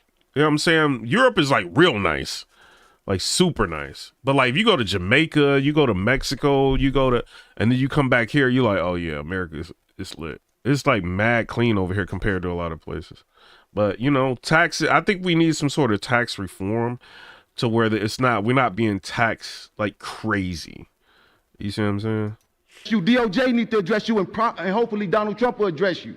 because you're going to protect the undocumented while you're going to allow for the citizens in Chicago to suffer under your, what, 33%? When C. Joe Lopez cooked that 3% up a long time ago. Y'all called it a circuit breaker. Y'all been talked about it. Remember, before you came in here and gave that jovial speech, you need to be inspected. I think people like Tupac Shakur, like when he was alive, like I think he would be proud of people like this, like getting up and like speaking their mind, and you know what I mean, referendums and all, like people just getting up and speaking and making their voices heard. I think he would be proud of like some people, bro. Like, and I see more and more of this going on, but it's like, yo, we waited until you see that they're trying to replace you with illegal immigrants to get up and say something. Like, people should have been talking years ago. You know, like, instead of just giving the Democrats your vote all the time for nothing in return. It's like people feel like, I feel like people think that they got Democrat on their birth certificate, like black people. That's what I think they be thinking. Like, and it's not like you don't. You could literally vote whoever you want to vote. You want to be independent, be independent. You want to be Republican, you want be Republican. You know what I'm saying? Don't let people like bully you into being a certain way. But it's like, hey, y'all been asking the Democrats to do something for y'all. They consistently don't do anything for y'all. Meanwhile, they've been opening up the borders to replace y'all so that they don't have to pander to y'all anymore. Look at AOC following. Her following is crazy. 12 million people on Twitter. And then they did interviews out in the street like, why did you vote for AOC? And it's mad people like, oh, cause she's Spanish or something like that. But that's all they cared about, bro. Like, so a person like that, like when I tell y'all, like they can come here, like illegals. I don't care if you come here legally, you good. You know what I'm saying? But illegals can come here and influence things. And they're clearly doing it in front of your face. And governors like the governor of California don't want to send them back. You know what I mean? Like, so it's like you're going to get guaranteed, like if they don't have voter ID, it's a chance they can have guaranteed voters. You know, and the black people in different districts and different, you know what I mean? Like they starting to feel the heat. It's like, yo, I'm turning around and I'm seeing all of these illegals in the area. Then the crazy part that y'all are seeing now is that they coming into the areas and they got businesses. You know what I'm saying? They coming in, they just throwing up businesses. And then like the hood is looking like Mexico. There ain't nothing you can do about it. Because instead of y'all like building businesses, y'all have allowed like, you know, people who are here illegally like to come and do it. That's the one reason like I always had a lot of respect for like Chinese people, Indian people, people like that, of those nationalities, because they come in here and they start businesses. Greek people, they come in here and they start businesses. Even like Spanish people that come here legally. You know what I'm saying? Or, you know, Mexican people that come here legally. Like they come in here, they start businesses. Like, if you come here legally, I have no problem. But the people that's coming here illegally, you know what I'm saying? They taking over. You know what I'm saying? And now you want to go to these situations and yell at the mayors. Like, you got to think how the mayor is probably thinking, y'all causing me a lot of problems. Black, y'all commit crime. Like, this is probably what they be thinking. You know what I'm saying? Like, y'all go somewhere else. You know, like, yeah, you can whine all you want, but we gonna get y'all vote one way or another. You know what I'm saying? Either we gonna get it from you or they gonna come in here and give it to us. And you you a minority in the African American community. You know what I'm saying? Talking about you about to flip the city red. Like, nah, like you can sit here and you talk all you want. You can go in and protest, but you ain't got millions of dollars to be marketing to people. You know, I know these people gonna be silly and vote for me anyway. You know what I mean? Next time around. So I ain't really got to change nothing to do nothing. Let's just let these people keep flooding in here. That's why what they thinking. Like, you don't know what they thinking. But obviously, they're trying to allow illegal immigration to continue. And now people want to step out and say something. And I think it's too little too late. Unfortunately. Acting like, you know, you just going to bully everybody. I like her. You got people... officers whose families don't even want you to come. She influenced a lot of black people to vote for Trump. I like her, Jessica Jackson. She making a name for herself. Hopefully Donald Trump, You know what I mean? Like y'all end up like, shouting her out or something. Like she did a lot of groundwork for the Republican Party. Like to aid with the big sweep of the popular vote for the Republicans. Who knows? She probably had like thousands of people like voting Republican or changing people's mind, hundreds of people changing their mind. Me just being, on social media, on Twitter and all of this, like I had like mad people telling me they changed their mind, and people, you know what I'm saying? Like right after they voted, showed me their voter sticker and saying that they voted for Trump, so who knows what she did? She's like hitting the ground running. So she needs to be commended for what she did. You know what I mean? I like her. I think she's doing a good job. To the funeral, you just like a schoolyard bully. That at some point, and you might not know nothing about it because you grew up in Elgin, but those of us who grew up on the south side and west side of Chicago, we all know at some point that bully gets cornered in the alley and everybody come at him. And he ain't gonna have nobody to help him. That's you. That's you. Keep thinking you ain't gonna abide by what the president of the United States said. Everybody know better than that. I see you, Anna Valencia, in your red. You know what it is. This is the second time you showed up in city council in red. You know what it is? Mm-hmm. Yeah. Mm-hmm. Yeah. Yo, she get me hype. Yo, yeah. Talk to him. Talk to him, Miss Jackson. So you and the rest of them that know what time it is, y'all come on. You leave that loser where he is. He's a loser. He's a loser. No, me and Zoe, we ain't doing nothing for nobody except for ourselves. We got you, loser. 14% rating is what you appear to have, Brandon Johnson, across the United States, or how they see you. 14% rating and the governor didn't remove him. Yo, like, what is going on in America? Why didn't this governor remove this dude from office? Once you get in the office, you can do anything you want to do, bro. But 14% rating. Now, I'm going to talk about all those known donations of $11.5 million that came from places like the CTU, the SEIU, the American Federation of Teachers, Illinois Federation of Teachers, and then someone got the nerve to get on there and talk about cutting their pensions. What about our real estate? Because, see, we paid for these properties for a purpose and not for you to go touching it with $300 million that you want to siphon out of the citizens' pockets. Get rid of the illegals, and that'll take your money right back. Start it off with that. As you can see. Oof. I thought it was 400 million, so maybe 300 million. You know what I'm saying?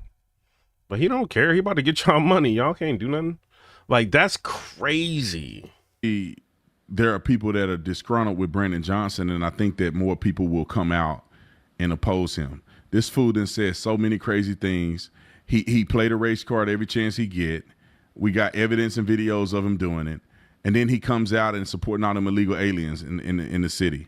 I'm surprised black people still vote for that guy. It's crazy.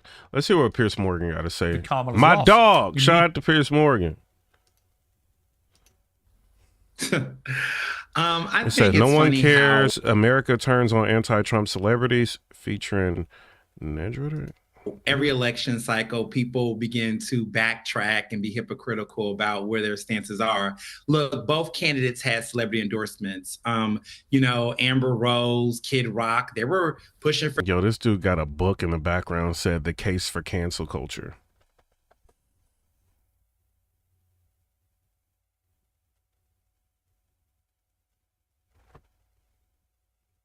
No, he didn't, bro.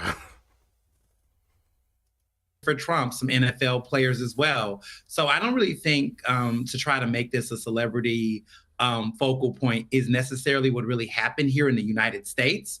I think what really happened here was that people had an issue with wealth in general. And the Republicans did a good job of hiding their wealth, right? They had a billionaire running for re-election, yet they were trying to act like only the Democrats and the Hollywood elite and the wealthy were on the side of the Harris campaign. I think Holly Rorobro said he gotta go. that there was an issue. Yeah, double tap the screen if y'all can. We got 103. Hopefully y'all don't mind me saying y'all name with all these views on here, but it's got 103,000 views on it. That was racial. I think it was gender, but I also think class played a major role in it. Oh, there wasn't, honestly, Ernest. I could take this claptrap before the election, but the idea that Kamala Harris lost because of her skin color or her gender or any of the rest of it is total bullshit. She lost because she... Oh, Piers, he said a bad word, man. Terrible candidate who had no real policies, and her only playbook was to go right back to Hillary Clinton. And this dude's got a book called The Case for Cancel Culture. Hey, liberals, man, what is y'all doing, bro? Also lost, and say, here are my famous mates, and by the way, Hitler's Trump's a Nazi and the new Hitler. That's all she had. Another woman. You notice the pattern you just mentioned, that Trump loses to men. He loses to men, but he beats women. So no pun intended. I'm sorry, Ernest. You sound desperate. Let me bring in Nadrotic. What is this, like a TikTok personality or something that he got up here? You didn't even vote in this election. You couldn't even vote if you wanted Ernest, you're talking nonsense. So, Let me bring in. He said you couldn't even vote in this election if you wanted to. What are you talking about, bro? I knew when I seen a book behind him saying The Case for Cancel Culture, I knew he was about to just spew some insanity. Ernest, you want to Ernest, calm down. Voter? That's enough claptrap for this part of the segment. Hang on. Let me bring in Nadrotic. Nadrotic, the thing is, when the Democrats are trying to explain why they lost literally everything to Trump in this election, it kind of sounds very hollow, because the truth is, it was pretty much everything. It was economy, it was immigration, it was wokeism, and I genuinely do think... Shout out to John Rapp. Oh, you in the Philippines? Shout out to you. It was Kamala Harris just producing endless celebrities, multimillionaires, coming out of their mansions to tell the people to vote for it. I just think it backfired. People don't want to hear it. America absolutely rejected that entire apparatus, which is the woke mind virus and all the issues that have faced us over the past 4 years. And we had a very unique election. We had a choice between a president we've already lived under for 4 years and the previous administration. So that's very unique in my lifetime, probably never see it again. And the choice was clear. I did vote, by the way, for President Trump happily, because I'm tired of this crap. Yeah. And I voted for him because, first of all, the food prices is way too high. Identity politics is getting on my nerves. I feel like there's an attack on men in America. I'm voting for him. Why would I be voting for a party that's trying to cancel anybody and everybody? Or you know what I mean? That's the way it feels to me. I'm not saying that this is what they're doing, but anti-man, why would I be doing it? Why would I vote for that? Y'all don't when I see Michelle Obama get up there and say that don't listen to your men, I'm like, nah, bro, we not doing this, bro. And then Obama's trying to shame us for not voting for her. I'm like, I ain't doing this, man. Y'all ain't about to y'all Kamala, man, y'all go ahead, but I'm voting for a strong entity. I'm voting for Trump. Somebody's gonna save freedom of speech, that's gonna ride with men, that's gonna stop you know what I mean, men and female bathrooms and all that craziness. Nah, bro. Men and female sports, nah, that's crazy. 900 medals have been given to men in female sports. How fair is that? And Piers Morgan was debating, I think he was when he was talking to Mehdi, and he was talking, and Sarah Palin was on there, and they brought that up. 900 men have gotten medals playing female sports. That's not fair, I don't feel like. And they were trying to argue, Piers Morgan was on the side of men shouldn't be in the female sports like that. Won't they have their own sport? You know what I'm saying? Or they own that ain't fair, bro. I would be mad. People be whoever you want to be, right? I do want to put that out there, but I would be if my daughter is trying hard and she's playing volleyball, right? And you know how like they both go up on the net, like both teams like going to try to hit the ball over the net, and it's like a dude getting super, like, you know what I'm saying, super aggressive, like shoulder bump and hitting her and all, and like, bruh. And it's about,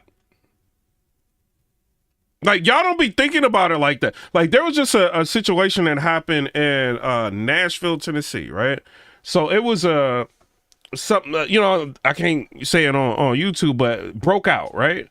And a woman's bathroom between like a girl and a dude, you know what I'm saying?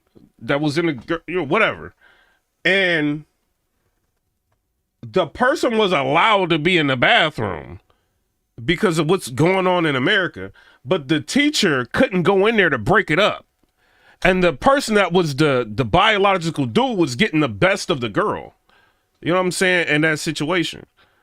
And the teacher had to go and get a female to go into the bathroom to break it up. Like, that's what people don't think about. You know, stuff like that can happen. You know, it's just like, bro, like, Trump all day long, 2025, bro. I'm not the kind of guy who says I told you so, but a lot of us in my sphere have been. Yeah, like, or, you know, in the locker room, like, no, bro. That, maybe that's crazy. No, bro. I will pull my daughter out of school, bro. We're not doing that. Telling you this for years. They have been fighting against the grain, Piers. Yeah. And it finally, the American public had enough. Yeah. I mean, Esther, these are two celebrity messages post the election. John Cusack, who drank. I mean, I don't know, like, but I was at a bar and the bartender was telling me that, like, that's what happened at her daughter's school, like that situation that broke out.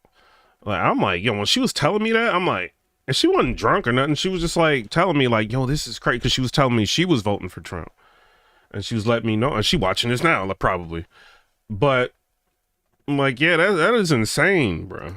So much woke Kool-Aid. I'm surprised he can get out of his bedroom in the morning. He said the fact that the country would choose to destroy itself by voting in a convicted felon, rapist, and Nazi is a sign of deep nihilism, to put it mildly. I wouldn't like to see him putting it non-mildly, but it's that kind of hysteria, which is just so self-defeating for the Democrats, isn't it?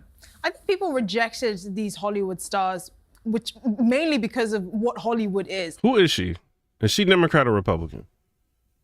She red, so I don't know. Let's listen to her.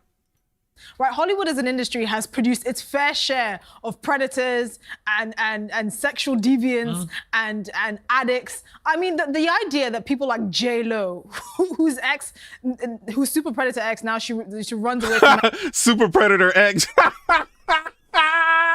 She Republican. I'm rocking with her.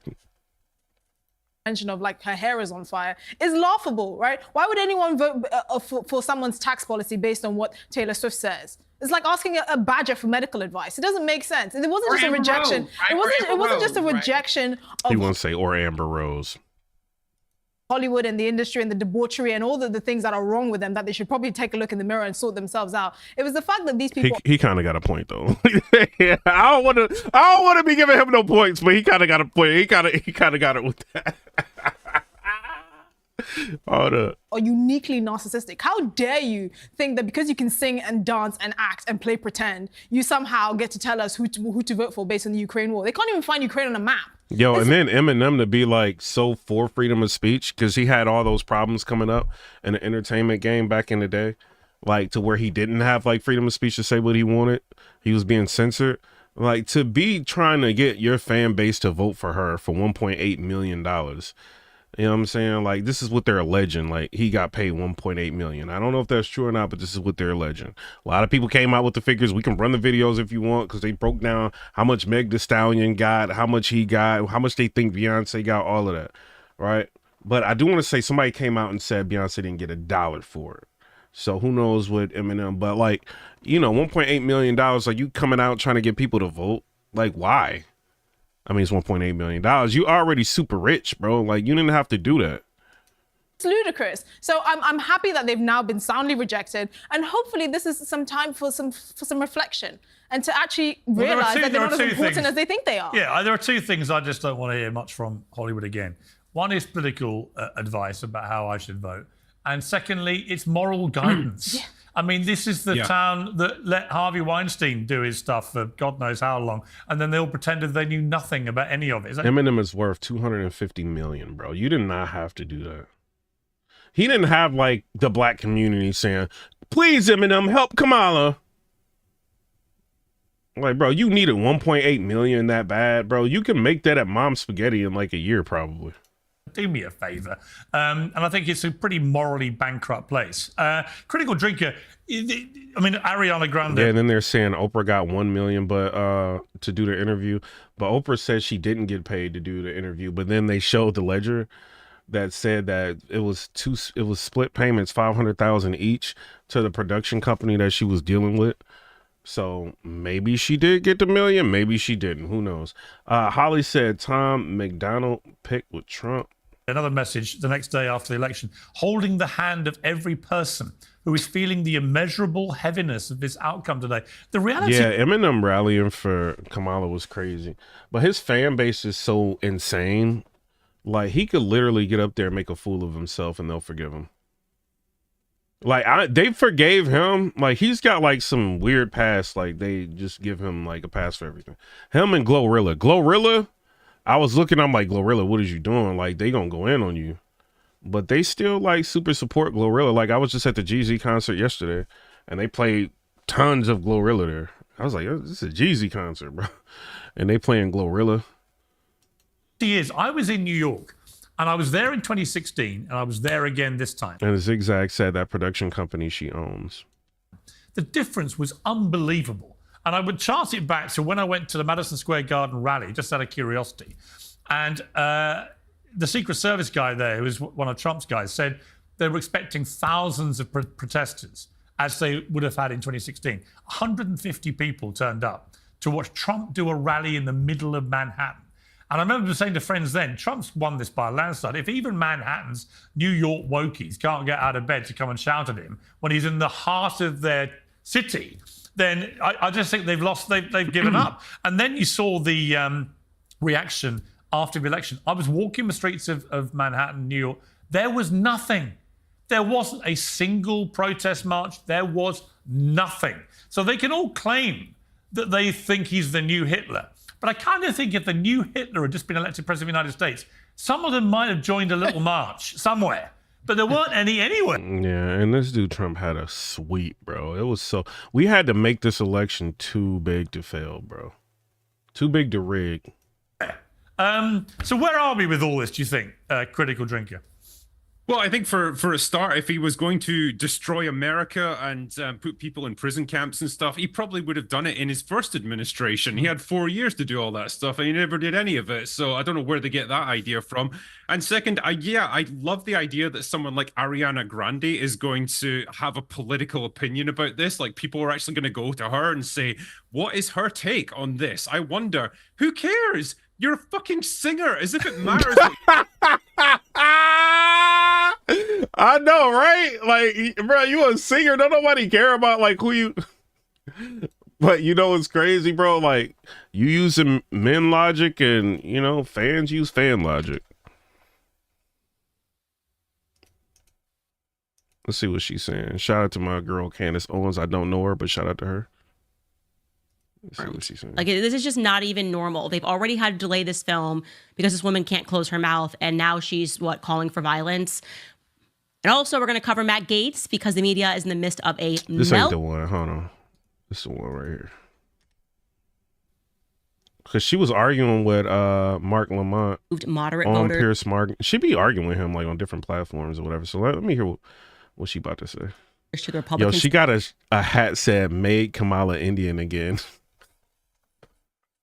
And if y'all don't know about Candace Owens, she been on Kamala Harris's heels, revealing like who she thinks her family members are, all of that, showing that Kamala Harris's grandmother was actually white, like, in her opinion, like, and not black, like the picture that Kamala Harris had in that book. She said that lady that Kamala Harris had as the picture of her grandmother in the book was actually the help of the house.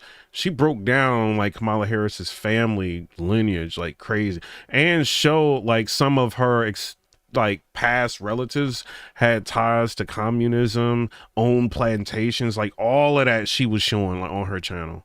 It's crazy. Side was the issue of transgenderism. Years ago, because I was way ahead of the curve, and everybody was hating me, back in 2020, I had former CNN pundit Marc Lamont Hill on my show, which was then on PragerU. I want you to keep in mind when I show you this clip that at this point in time, Marc Lamont Hill was a professor at Temple University.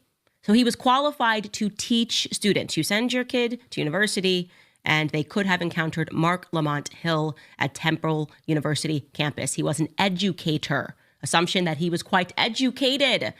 I asked him some very basic biological questions about the differences Hit the super chat. Stop acting like a Democrat. Wait a minute. Between males and females, and he seemed to get a little bit tripped up. Here is how he responded.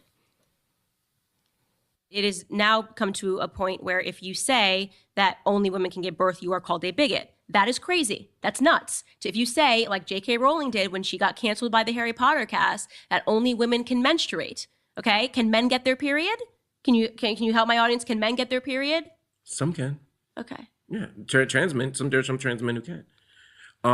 And again, I think it's okay to ask interesting questions. I think it's okay to have intellectual debates. But I don't think that we ever want to enter a space where we deny the humanity, and I'm not saying you are, but to deny the humanity or the experiences of other people. You could see he just honestly, I was rendered into silence, just very much clearly stated that he believed that men could get their period. And I was just aghast at the fact that I was sitting across. Wait, did he really say that? You are called a bigot. That is crazy. That's nuts. So if you say, like J.K. Rowling did when she got canceled by the Harry Potter cast, that only women can menstruate, okay? Can men get their period? Can you help my audience? Can men get their period? Some can. Okay. Yeah, trans men. There's some trans men who can. And again, I think it's okay to ask interesting questions. I think it's okay to have intellectual debates. But I don't think that we ever want to enter a space where we deny the humanity, and I'm not saying you are, but to deny the humanity or the experiences of other people. You could see he just honestly, I was rendered into silence, just very much clearly stated that he believed that men could get their period. And I was just aghast at the fact. Well, no, he said trans men. See, because look, he might have got you on that one, Candace. Because it said, yes, transgender men can get a period. This happens when a man's gender identity doesn't match the body parts with which he was born. He may have even changed his appearance and social role to match his male identity, but he still get a period if he retain his original female organs. Oh, so he's actually right. She's saying he's wrong, but he's actually right. Fact when I was sitting across from a university professor. So like if so what they trying to say, so let's just say a woman wants to be a man, right? And takes on the, you know what I mean, like look like a dude, all of that. But if she doesn't get rid of her like reproductive like organs, she could still have a period. So, you know, like, and I mean you get, you know, but like a man, like born a man, you can't like menstruate, you know what I'm saying? So, but when like they were talking about trans, so that's like different. So he's technically right. Like they're both technically right. Who said that? And then Malaya said he's wrong. All right, let's listen to what he said. All right, let's listen. University campus. He was an educator. Assumption that he was quite educated. I asked him some very basic biological questions about the differences between males and females, and he seemed to get a little bit tripped up. Here is how he responded. It has now come to a point where if you say that only women can give birth, you are called a bigot. That is crazy. That's nuts. So if you say, like J.K. Rowling did when she got canceled by the Harry Potter cast, that only women can menstruate, okay? Can men get their period? Can you help my audience? Can men get their period? Some can. Okay. Yeah, trans men. There's some trans men who can. And again, I think it's okay to ask interesting questions. I think it's okay to have intellectual debates. But I don't think that we ever want to enter a space where we deny the humanity, and I'm not saying you are, but to deny the humanity or the experiences of other people. So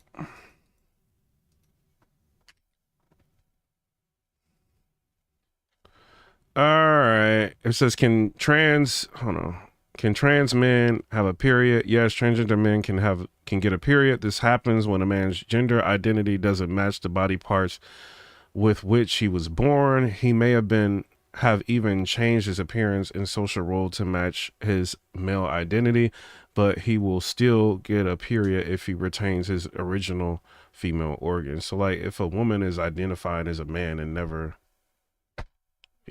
change that, then yeah. And then there's like another one I've seen. Hold on. This one. It says, yes, while talking about bodies of the page. Hold on. Okay, menstruation. What is a menstruation? Protection. Self-way. Hold on. Or having a period is part of the menstrual cycle while a person. Trans people who go through a natal estrogen-based puberty usually get their first period between 9 and 14 years of age, though people who go on hormone blockers may not ever get a period. Menstruation might continue until menopause, which can occur anywhere between 44 to 55.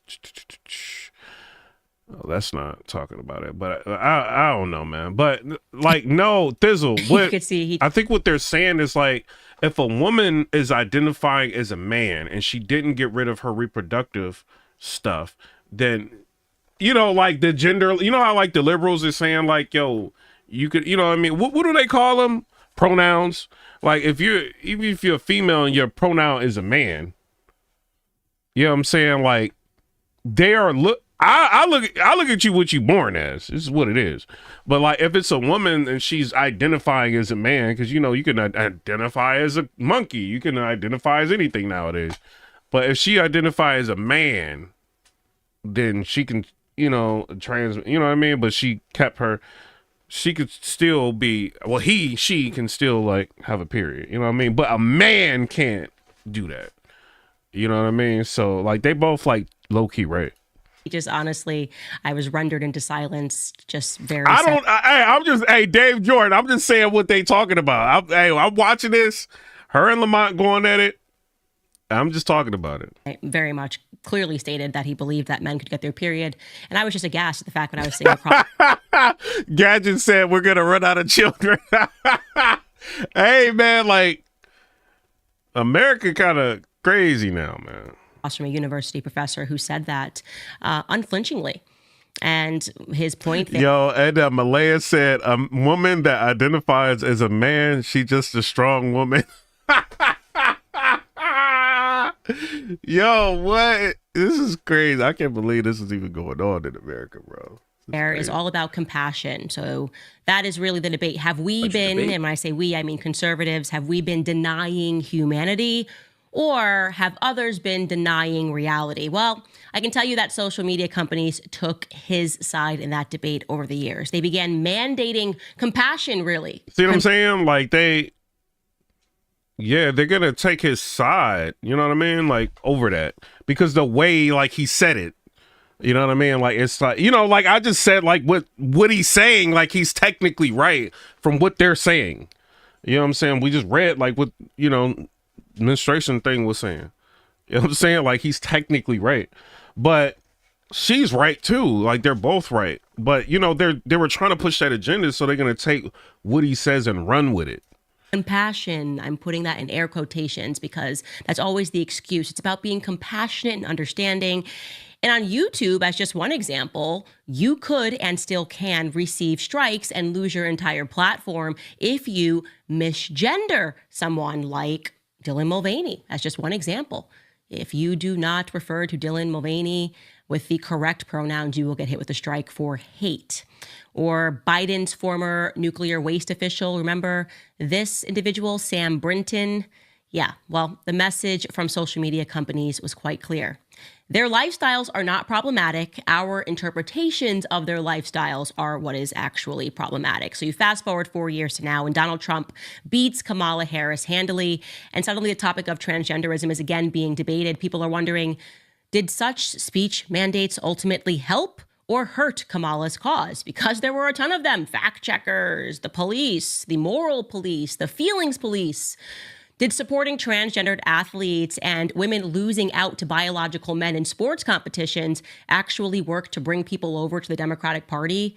Well, in the immediate wake of the election results, I offered that transgenderism may have been a bridge too far for many moderates, like my sisters, who voted Republican for the very first time. But again, yeah, she's right about, people are like, that was like, this identity politics is really making people say, nah, bro, we going Republican. Like, this country's getting too crazy. Y'all listen to this. Furthermore, I will direct the Department of Justice to pursue federal civil rights cases against schools that continue to engage in racial discrimination and schools that persist in explicit, unlawful discrimination under the guise of equity will not only have their endowments taxed, but through budget reconciliation, I will advance a measure to have them fined. Shout out to Thizzle is a member. Thizzle said, a trans man is a woman, a trans woman is a man. And then Thizzle said 2 genders. Up to the entire amount of their endowment. And then Holly said, I hate the policing of the plus BS. A portion of the seized funds will then be used as restitution for victims of these illegal and unjust policies that hurt our country so badly. Colleges have gotten hundreds of billions of dollars from hardworking taxpayers, and now we are going to get this anti-American insanity out of our institutions once and for all. We are going to have real education in America. Thank you. So in other words, reparations for white people.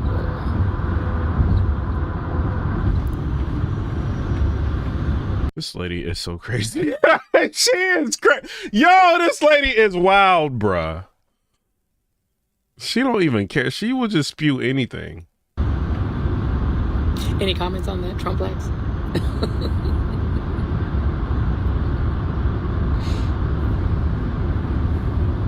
Folks, I can't believe I'm about to say this, but I think there's going to be a lot of days like this in the Trump administration in the next 4 years. I'm not making this up. Trump just announced that he's for reparations for white people. Yep, that's right, because white people have been so oppressed, right? He says he will ask the Justice Department to penalize colleges that consider diversity, equity, and inclusion and fine them so he can pay restitution to white people, his base, who considers the real victims of racial. That's what he got out of that. Discrimination. That's right, because the real victims of racial discrimination are white people, right? They're not black people or brown people or minorities in this country. Let me ask you all a question. I'm white. I don't think I've ever been the victim. Steve B, I'm trying not to laugh. He said these people are crazy as H-word. I'm trying not to even laugh, bro. This is literally insane. When they got the old like Kango hat, sometimes you gotta watch them twice. You know what I mean?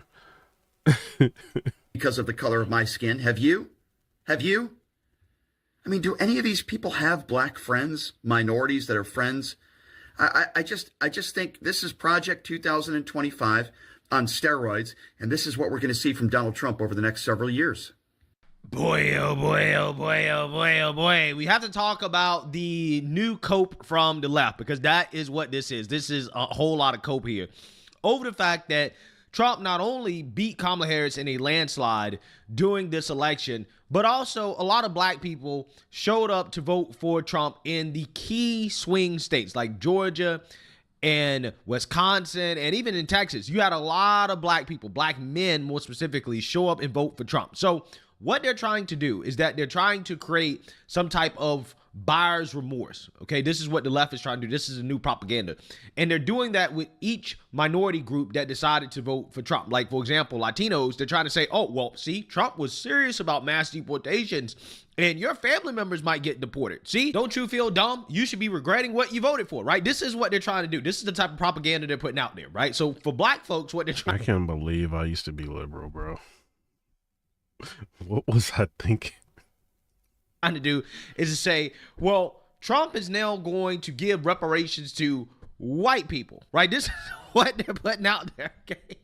Trump is giving reparations to white people. Now, on his face, this sounds silly, right? But it's going to sound even sillier once you hear what Trump actually said.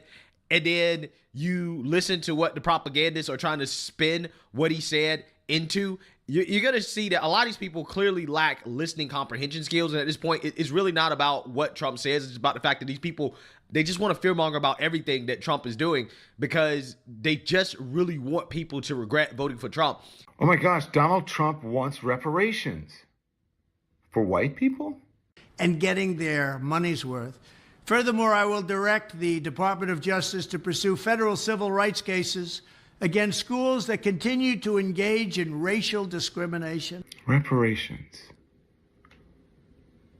But for white people. This is America. You voted for it. So do you want schools to discriminate against white people? Don Lemon?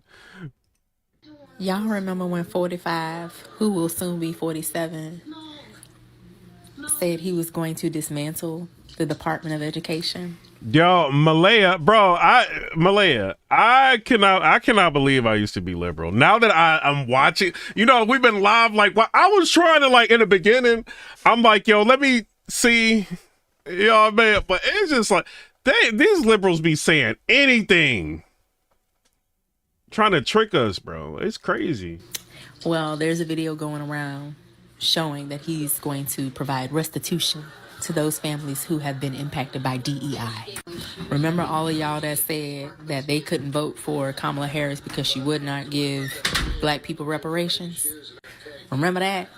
And remember how I posted that video that's still up from 4 years ago where the GOP said that they will never give reparations to black people because they themselves never owned slaves? Guess where they about to find reparations for white people from? Oh, it just gets dumber and dumber. Tuition costs at colleges and universities have been exploding, and I mean absolutely exploding, while academics have been obsessed with indoctrinating America's youth. The time has come to reclaim our once great educational institutions from the radical left, and we will do that. Our secret weapon will be the college accreditation system. It's called accreditation for a reason. The accreditors are supposed to ensure that schools are not ripping off students and taxpayers, but they have failed totally. When I return to the White House, I will fire the radical left accreditors that have allowed our colleges to become dominated by Marxist maniacs and lunatics. We will then accept applications for new accreditors who will impose real standards on colleges once again and once and for all. These standards will include defending the American tradition and Western civilization, protecting free speech, eliminating wasteful administrative positions that drive up costs incredibly, removing all Marxist diversity, equity, and... Hey, this don't sound bad to me. Like, where is it supposed to sound bad? Like, it doesn't sound bad. Like, colleges are way too expensive. Like, it needs to be, and they got like these crazy amounts of millions and millions of dollars in endowments, and they still making college expensive for you. Like, bro, I want to see what Trump gonna do about it. And inclusion bureaucrats offering options for accelerated and low-cost degrees, providing meaningful job placement and career services, and implementing college entrance and exit exams to prove that students are actually learning and getting their money's worth. Furthermore, I will direct the Department of Justice to pursue federal civil rights cases against schools that continue to engage in racial discrimination and schools that persist in explicit, unlawful discrimination under the guise of equity. I'm rocking with Trump, bro. Y'all can't trick me. Don Lemon, you can't trick me, bro. You mentioned the resistance that some of these Democrat governors and leaders are having against what you and President-elect Trump are planning to do. How do you fight that? And how do you then kick these people out of the country? Well, look, I wake up every day and the world's upside down in these sanctuary cities and these left-leaning politicians. They want, all of a sudden, my dad was a cop, my grandfather's a cop, I'm a cop, we're family cops. We're at a situation now where the cops, The ones who want to enforce the law, now we're the bad guys. But the ones who break the law, they're the victims. So if the mayors and governors want to step in the way, look, you can either help or get the hell out of the way because we're going to do this job. The American people give President Trump a mandate. We're going to protect this country. We're going to enforce the immigration laws. And look, I can't believe there's any mayor or governor who wants to push back on us. President Trump has made it clear. We want to concentrate our priority on this operation is public safety threats and national security threats. What elected official doesn't want public safety threats and national security threats taken out of his community? You know what? For God's sakes. Write their names down. Because what you're talking about is getting rid of the worst of the worst. Write their names down. Worst, the criminals among us who broke our first law of sovereignty when they came across that border illegally. And some of them, 13,000 that we know of, still trying to figure out. Hold on. Remember that mayor? They saying he like raging war against Trump. Hold on. I think it's got something to do with this, like the illegals, because he doesn't want to remove illegals from Chicago. Where they are, committed murder in their countries before they got here. I mean, yeah, I think it's pretty simple. The American people have Thizzle Young, a member said, identified as an old white man. That's 75. spoken. Write those lawmakers' names down if they didn't listen to those people who voted. Boy, oh boy, oh boy, oh boy, oh boy. We got to talk about my favorite topic once again. 2 days in a row. I'm loving it. Talking about woke Chicago Mayor Brandon Johnson, who just got humiliated by his city council after they voted 50-0 to strike down his property tax proposal. It was not even close. Oh, they struck it down. Fire! As the city's budget battle heated up today, aldermen overwhelmingly voted down the mayor's $300 million property tax increase. The final tally here, 50-0. So what now? NBC 5's Natalie Martinez looks at how the city is planning to fill this massive budget deficit. Yo, we got 145,000 views on this video. Before December 31st. Thug life! Chicago's mayor appearing confident this afternoon despite a rare unanimous vote by the city's 50 aldermen, a vehement and largely symbolic no to his proposed $300 million Poor George said, I left Chicago at the end of 1999. property tax hike. This matter has been voted down. Calling himself the collaborator-in-chief, he announced that he'll negotiate details of the budget, but not his values. Making sure that we're not cutting services, making sure that we are responding to the structural damage that I inherited, while also making critical investments. It's a devastating loss for Mayor Johnson. I've been here, going on 17 years. I've never seen this kind of vote. You're watching the council become more independent. Without specifics on what other revenue he would allow, the mayor said that at its core, the budget has to ensure progressive revenue sources while upholding pensions and workers of Chicago. You only can tax so many things in Chicago. Hi, Mayor. Hi. So the alders that we've talked to said in their... Let's do this, Mayor.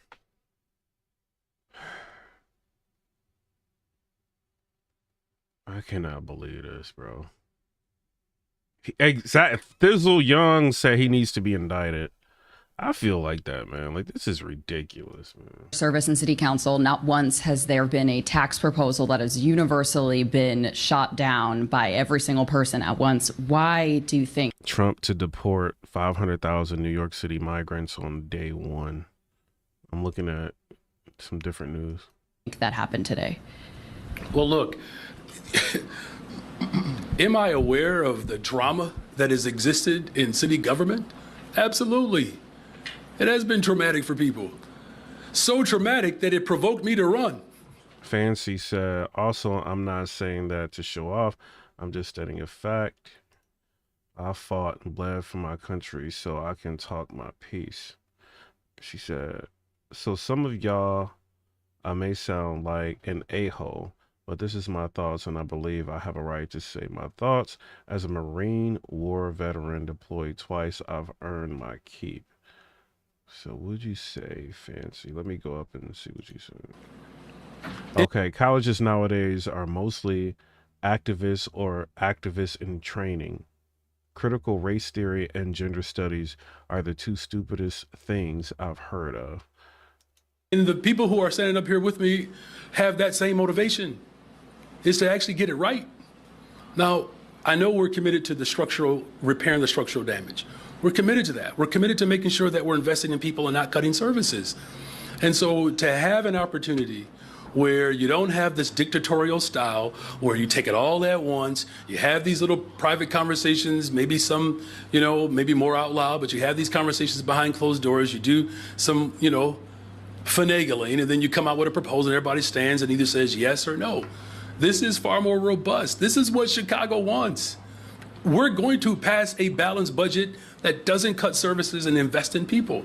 This is just a newer process that people get to adjust. Yeah, we just gonna make y'all pay for it. Pay more money. That's what he's doing. As the First Lady always reminds me, she says, Brandon, you inspire people. So where people have been shut out the process, they're being included into the process earlier. And I can tell you there are individuals up here who have been a part of this process longer than I've been an elected official. And they can tell you this is unprecedented. Now, everybody's motivations, we can't get into the hearts of man or women. However, what I can say is that our treasure and our heart will be aligned. That's what man, let me get this dude, bro. The scripture said, and we're going to make sure that we carry that out. Okay, Brandon Johnson ran on not increasing property taxes. Like, he quite literally said, I'm not going to increase property taxes. That is not a good form of governance, just to turn around and to get into office and to want to increase property taxes by $300 million because Chicago, the city of Chicago, is billions of dollars in debt, okay? And some of that due to the illegal immigration crisis that Chicago has embraced, because Chicago is a sanctuary city. The policies of Brandon Johnson, he wants to take care of the illegal immigrants more than he wants to take care of the citizens. In fact, again, he wants to tax the citizens to pay for the illegal immigrants and all of the care that they have gotten since arriving into the city. So we have this impending showdown between some of these woke mayors and the Trump administration led by board czar Tom Homan, who has promised to basically say, screw these sanctuary cities. We're going to have mass deportation. Okay, we're going to deport the illegal immigrants, whether or not these woke Democrat mayors like it or not. And there's some mayors. Let's see this. Well, so I'm not going to raise property taxes. That's been the lazy form of governance for a very long time. Yo, ain't that crazy? I've been talking about this dude before everybody started picking up talking about him. Talking about how corrupt he is. Y'all low-key watching me too, bro. I know y'all is. All y'all is low-key watching what I be talking about, bro. I be watching what y'all be talking about. Y'all gotta be low-key watching what we talking about, because my chat be lit. Y'all gotta be watching, bro. Because ain't none of these dudes been talking about this mayor but me. And then none of y'all talking about him. I'm like, come on, bro. Y'all like... Bro, I've been talking about this dude for weeks. I'm in the city of Chicago and, quite frankly, around the country. We have to make sure that we're not raising revenue off the backs of working people. And that's why I'm the only candidate who's committed to not raising property taxes. Communities have been hit hard because the property taxes continue to go up. And that's why I'm committed to making sure that we're not raising property taxes to keep families in the city of Chicago. So in order to actually fix our economy, we have to eliminate the structural deficit. We get to make up to $1 billion of new investments so that we can save lives, the programs that are needed. Let's keep it real. They voted for him because he's black. And this is what y'all got. That's what you got. Like, he's one of us. He's black. And now he's selling y'all down the river. Do that. And we do it without raising property taxes. Losing those. Hey, Mr. Mayor, what would you say to those who voted for you and now you are going to be raising those property taxes when I know initially you said that you would not during your campaign? Well, look, as I've always said, I hold true to my values, and negotiating the details of my values is something I've always been open to. But first and foremost, I want people to be very clear that what this budget does, what I've done since I've been in office, it invests in young people. It invests in mental health and behavioral health. It invests in community safety. It invests in building more affordable homes. These investments are clear. We're not going backwards to a time in which neighborhoods that have been, disinvested in and ignored over decades, we're not going back to that time. And look. Shout out to Brian Roberts for subscribing. Appreciate you. As painful as this process has been, I know that the people of Chicago don't want us to lose the vital services. that we rely upon. And with the options that were in front of me, and this is, the reality of the options that are in front of me. We can cut and lay off our neighbors. We can find, revenue streams. But we have to make sure that we're paying our obligations as well. And, this is the beginning of an open process that I'm looking forward to engaging with all of our city council members and the community at large. And he don't want to get rid of illegal immigrants. I couldn't really pay attention. And this is like costing the citizens that voted for him for change. This is ridiculous, bro. Because of the girl beside him. Brandon Johnson Yeah, that was sucks. distracting me too. He sucks. Oh, they still got the illegals in Chicago, huh? It's interesting that he still has a job and they made the mayor. Yeah, the governor is not doing anything about. Who's the governor of Chicago, bro? We about to blast this person. Because they wild too. JB Pritzker. Oh, bro, he looks like a mafia person. Hold on. Come on, bro. This dude look corrupt.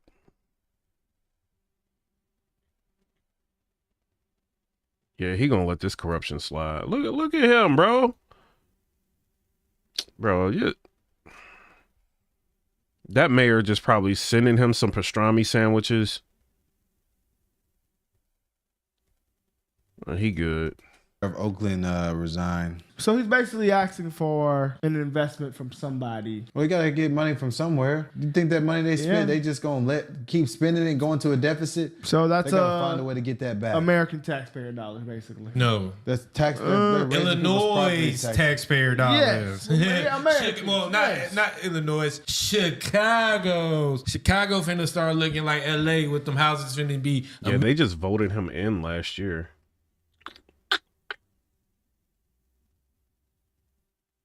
Yo, yeah, he gonna be in there for a minute. $1 million. It said Alderman gives Mayor Brandon Johnson $300 million property tax plan the boot. So that means they denied it. Wow, that's good, man.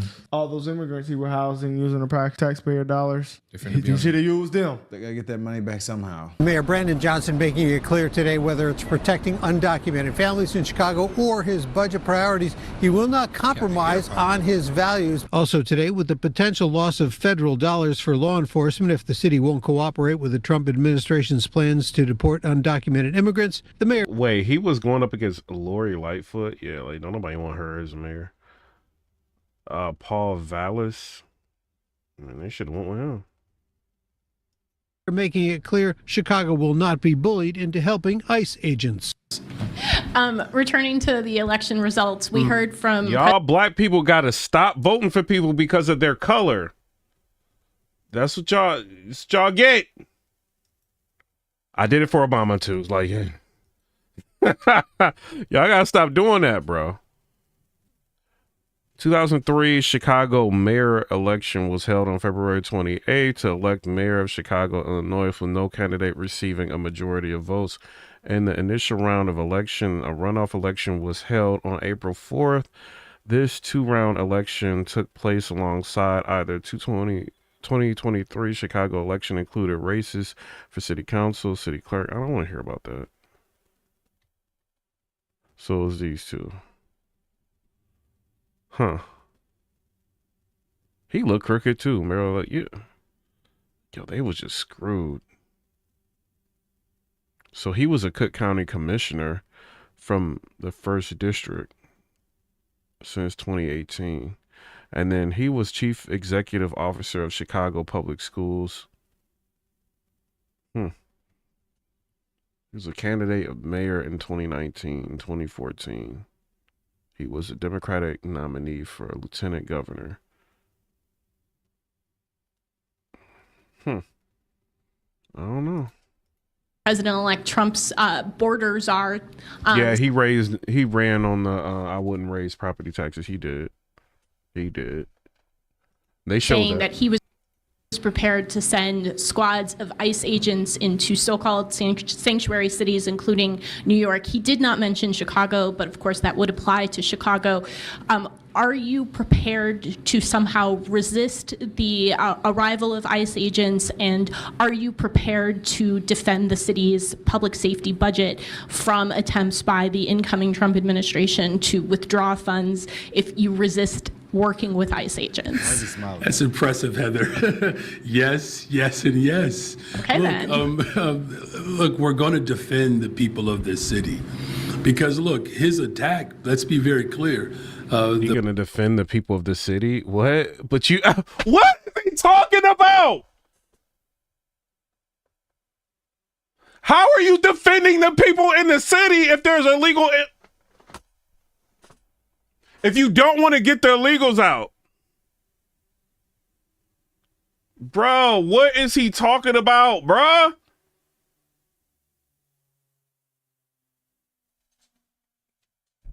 Yo, black people, bro, like, we got to do better than this. This is ridiculous.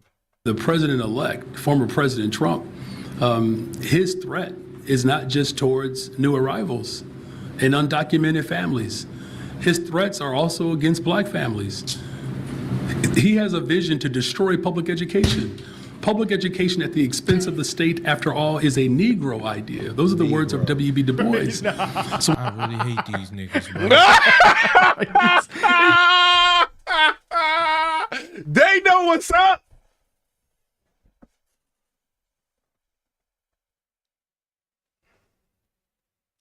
It gets worse and worse every day, man. So all them black people that came, hold on, man, hold on. All them black people that came down and got on your ass, you gonna say this is for them too? Yes, bro. It's people that disagree with you, Mayor Johnson. How is this a threat? Because it's a simple disagreement. People don't want illegal immigrants in their neighborhood, Brandon. You know what? You know everybody, they need to investigate him. How much bread he touching on And the then low? he's using Chicago's taxpayer taxpayer 80,000. money, and then he's asking for money. That's why it's getting denied, buddy, because it seems like you can't do good. Bro, wait till y'all find out about this dude. Like, hold on, let me show y'all this, bro. Because they just like now like learning about this dude. I've been like on him. Hold on.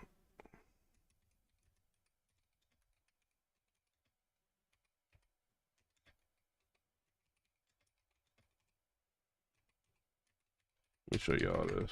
If I can find it.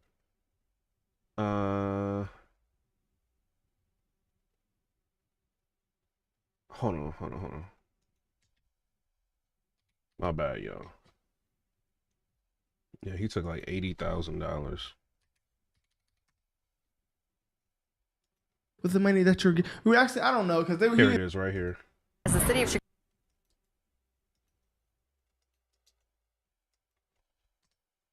As the city of Chicago grapples with a massive budget shortfall, NBC5 Investigates has uncovered records showing that the city spent $80,000 renovating a single office to be used by Mayor Johnson's wife, the First Lady of Chicago. The receipt showed. Y'all don't think that's a that is crazy.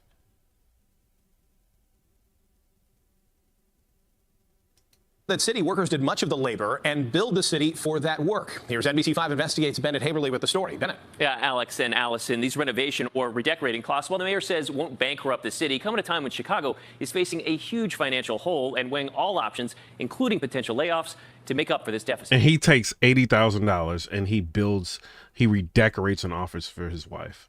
Yes. Chicago's financial challenges raise questions about why the city spent more than $80,000 renovating this office in the Cultural Center for First Lady Stacey Johnson. Invoices obtained by NBC5 Investigates show the work began in room 306 as early as February and continued through August, with city workers, including painters, carpenters, and electricians, clocking more than 350 hours of time, billing the city for more than $25,000 in labor costs. Invoices just for labor, they charge the city $25,000. For just to redecorate one office, and wait till y'all see the furniture that's in there. They just robbed the city.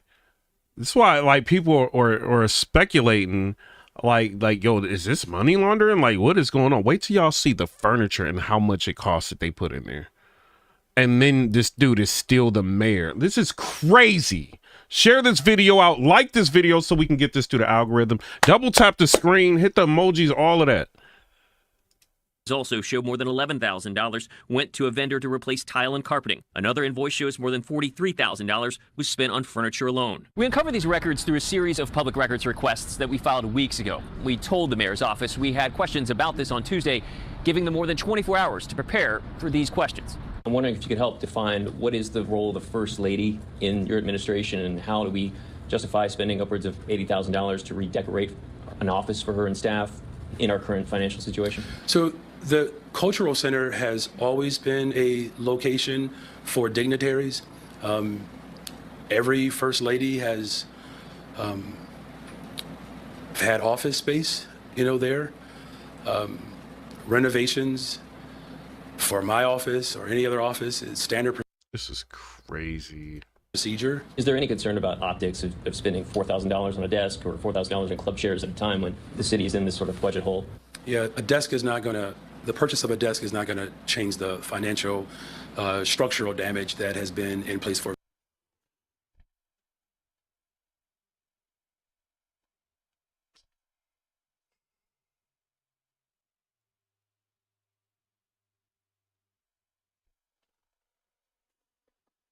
Very long time, so this is why we ask, and I mean this respectfully, we ask far more profound questions than that. We ask, how do we make sure that the structural damage that's been created over the course of decades, that we reroute the rivers, if you will, to make sure that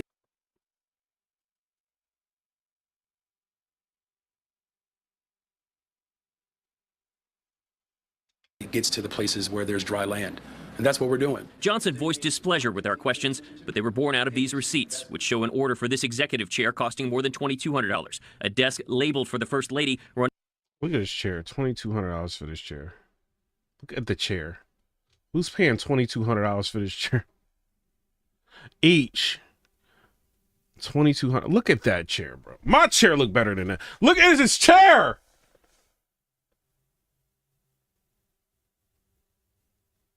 Than $2,200. A desk labeled for the First Lady running more than $4,400. Look at that weak. Look at that weak desk. $4,400 for that little weak desk.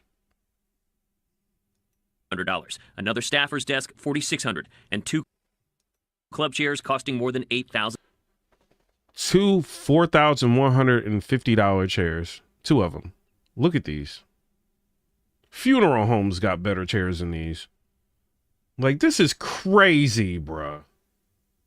When they got in the office, they're like, we about to get it. We got to get these people. Well, let's remodel. Let's use all this tax money and live it up. Let's get the weakest chairs we can get. That's expensive just because we can do it. This is literally insane, bro.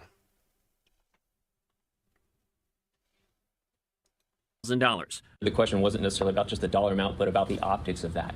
We just had a very contentious council meeting, so I'm just wondering if you're concerned about that optics. So I've been mayor for 17 months, and you have a question about how I feel about optics? Just go back and review the tape.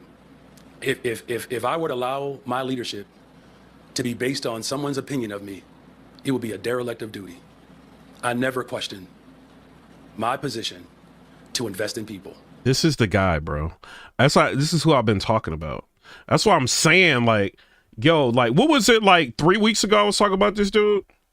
Like, I mixed it in, like, in the blog, and we was talking about this dude. Like, I think we talked about him on, like, multiple different blogs, and not everybody's, like, starting to get hip to him. Like, this dude is so interesting. It's a sanctuary city, so I respect Eric Adams now, that was Joe Biden's fault, but then you kind of like you're enabling it. Yeah, now. You're continuing to go with it. You're not doing the Eric Adams. They're trying to get away from that, brother. You continuing it. That's the problem. I can't believe he just said that, man. That was crazy. His threats are also against black families.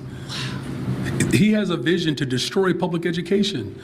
Public education at the expense of the state, after all, is a Negro idea. Those are the words of W.B. Du Bois.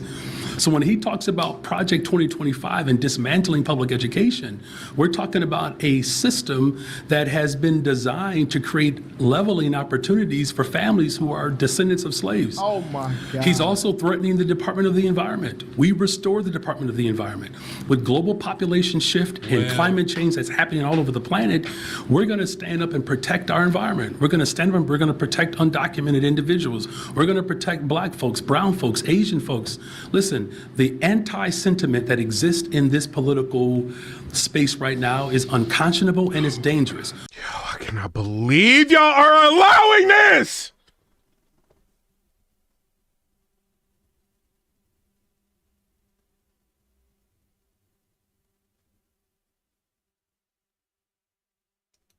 Whether it's anti-black or anti-Semitic, we're going to protect people and we're going to invest in people. The city of Chicago will be better, stronger, and safer despite who's in the White House. That's crazy.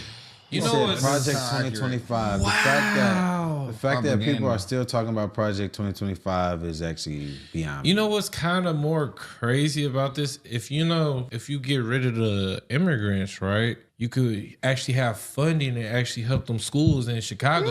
Yeah. But since the immigrant came, y'all all of a sudden gathered money to fund the immigrants. So like, what is it, my guy? Bro, this is what's really going on. I feel like they want to get the illegal immigrants into being here, right? So they can go into the school, have babies and stuff like that, because they have them at a faster rate.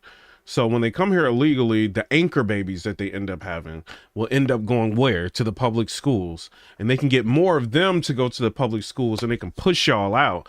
Because let's be real, like the black people are committing a lot of crime in Chicago. Thug life, it is what it is. You know what I'm saying? It's what it is. They tired of dealing with it, and so they trying to get a new population in there. That's what I feel like is going on. I'm not saying that's exactly what y'all think. In the comment section, I'm watching the comments. Do y'all think like I'm on point? Y'all think I'm off base? Y'all let me know. But that's what I think is going on. So yeah, he don't care what y'all what the African American people think. Like he don't want these people deported. He's saying it. They want them babies to be born, and then they're gonna end up growing up and being Democrats. That's what it is. You know what I'm saying? So Fancy said children don't even know their favorite cookies or candies. How the heck are they gonna know they're not boy or girl unless you guys are talking about gender? Gadget said good theory. Dangerous said, well, you gotta stop the thugging. Is it y'all? I mean, bro, this is gonna sound real messed up. Black people be tearing up their communities. O Block, you know what I'm saying? Like, tear up the communities. I mean, there's good, you know what I mean? Like in Atlanta, different cities and stuff. Like you got good, but the hoods, instead of us building up the hoods, we be tearing them up. You know what I mean? Like the city will come in and put nice parks in there, and then we tear them up, graffiti and doing all that stuff. You know what I'm saying? And so they probably tired of, and we commit a lot of crime, like we do. Like we not that big of a, we do. Like our culture is crime. We like rap music. We like the most crime show. Like our culture is crime. We love drug dealers, and you know what I'm saying? So they're tired of dealing with this. And y'all are unaliving each other at an alarming rate, So although I'm looking at it on the outside looking in, he obviously to me looks corrupt, right? To me, it's what he looks like. I'm not saying he is, but that's what it looks like to me, right? But he is in Chicago he's doing a lot of foul craziness that we can see publicly, right? But he's dealing with the numbers and dealing with police and dealing with different, so he may be yo, this might be the move.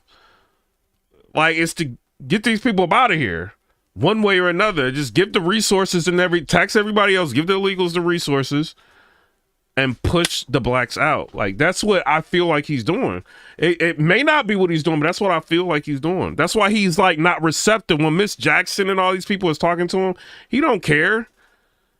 And Trump, he's saying like when Trump gets into office, he's not going to abide by trying to deport people. I mean, it's a state, like the federal government and the state is two different, entities.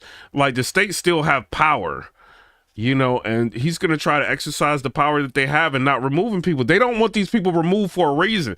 And I think a lot of these people, like what Joe Rogan was saying, they're going to end up, because a lot of the states, Kamala Harris, happen to be states that don't require voter ID, right? And this is what people were saying. And Joe Rogan did a YouTube video, and he was talking to Donald Trump, and he was like, well, I'm hearing that the people, and I'm not saying this is true or not, I want to put this out, this is just what Joe Rogan said, right? He said, I'm hearing that a lot of illegal immigrants are being bused to swing states. I'm not saying that's true, I'm saying that's what Joe Rogan said.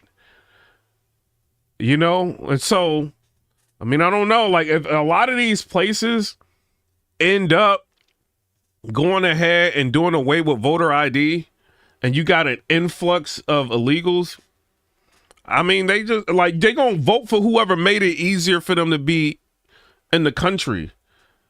So he don't like, I mean, it's as corrupt as it looks. I don't think they really concerned with black people, like all that crime and all that, like over the year. Look how many years, like, and we gotta keep it real as a race, bro. Like all of these years, the amount of crime that has been in Chicago, like black people have been doing. You know what I'm saying? White people commit crime too, but just like, yo, you can't even be a rapper in Chicago. That's like the most, you better off going to Afghanistan and stuff. You know what I'm saying? Like, it's crazy there in certain spots. You know what I mean? They try to get people up out of there. Like, nah. Like, we changing it. Are y'all mishandling the money? Or you pointing the finger on racism, brother? So, like, what is it? You're in charge, brother.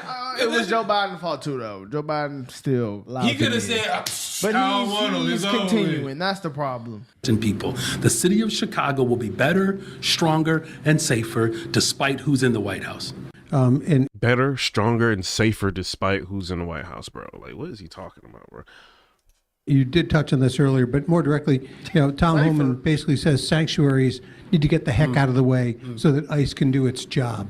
I mean, what is your message back to the Trump administration with those kinds of threats, if you will? Yeah, look, whether it's threatening, our undocumented families and new arrivals, or she low key bad right here. She can low key get it right here. This lady. Whether they're threatening black and brown families who believe in public education like I do. We're not going to tolerate, and we certainly are not going to cower to someone's threat. This is Chicago, you all. I mean, we produce the most innovative, the most talented people around the globe.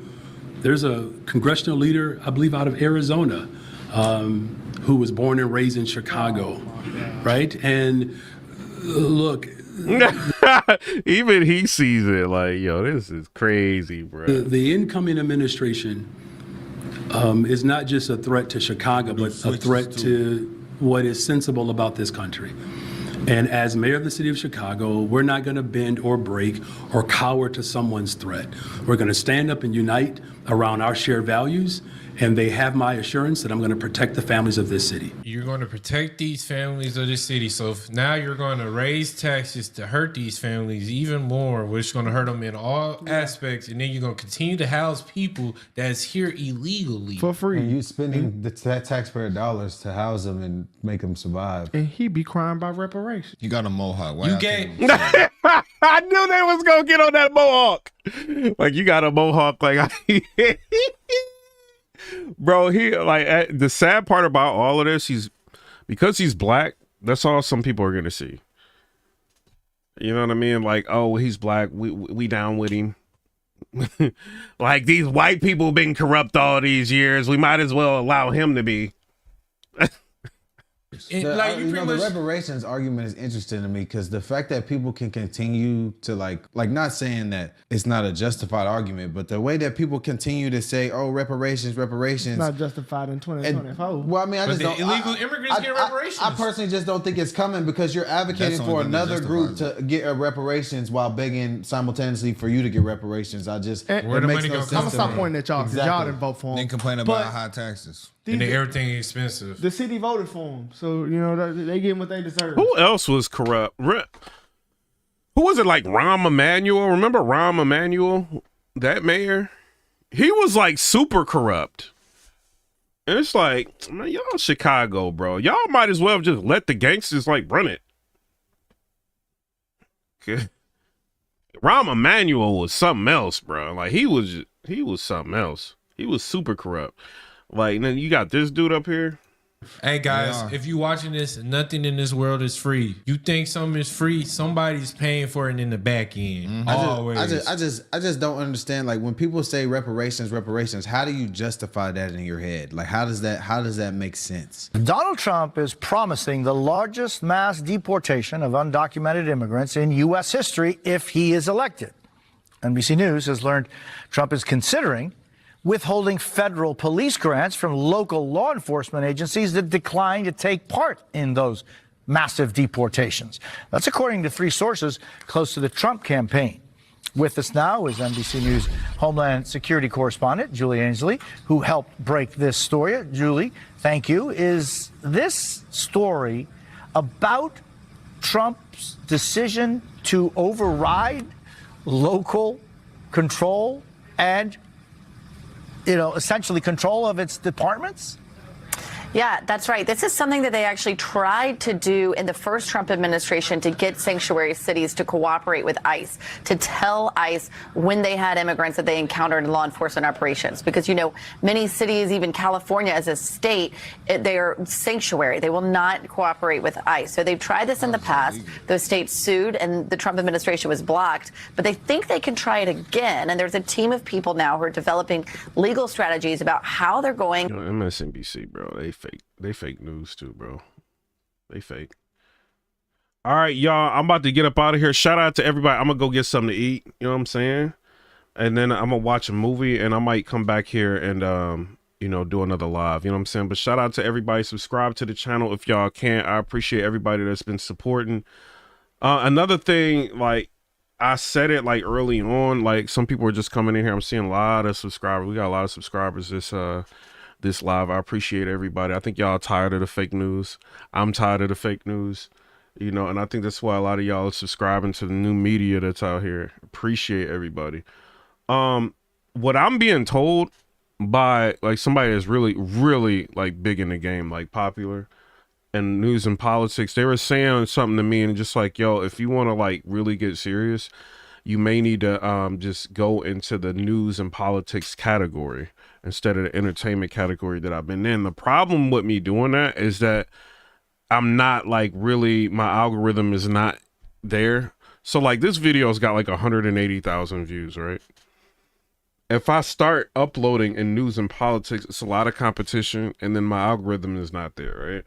So my views is going to be like mad low. I might get like 200 views on a video or something, like maybe, but I have to do that for like a while, until like it catches the algorithm. This is what I'm being told by different people like in the YouTube game, so I don't know. If y'all see me start one day, I just start uploading a whole bunch of videos and there's no views. You know what I mean? That's what it is. I'm trying to break into the algorithm. But shout out to everybody. If you can, click the notification bell because that will help when I end up uploading videos. Y'all can watch and do stuff like this, like reactions, and just give y'all like quick news updates and stuff that's going on. I appreciate everybody that's been supporting. Shout out to Holly Rorborough said, love y'all, Trump. Like the video, appreciate you. And all y'all, this is y'all got the video up to 180,000 views. This ain't been me. This has been y'all. This is not people fans of me. This is y'all sharing the video, liking the video, hitting the hearts, hitting emojis, hitting all of that. It's not me. You know what I'm saying? So I appreciate everybody that's been supporting along the journey. You got to think, like I was at 67,000 subscribers a month ago. And with the help of all of y'all, we ended up getting up to, I think we had 104,300 subscribers. Like, that's y'all from 67,000. I think it was 67,600. You know, so that's been all of y'all. You know what I'm saying? So I appreciate everybody for the support. You know what I mean? But I'm out. Come rate, subscribe. Let me know what y'all think about that.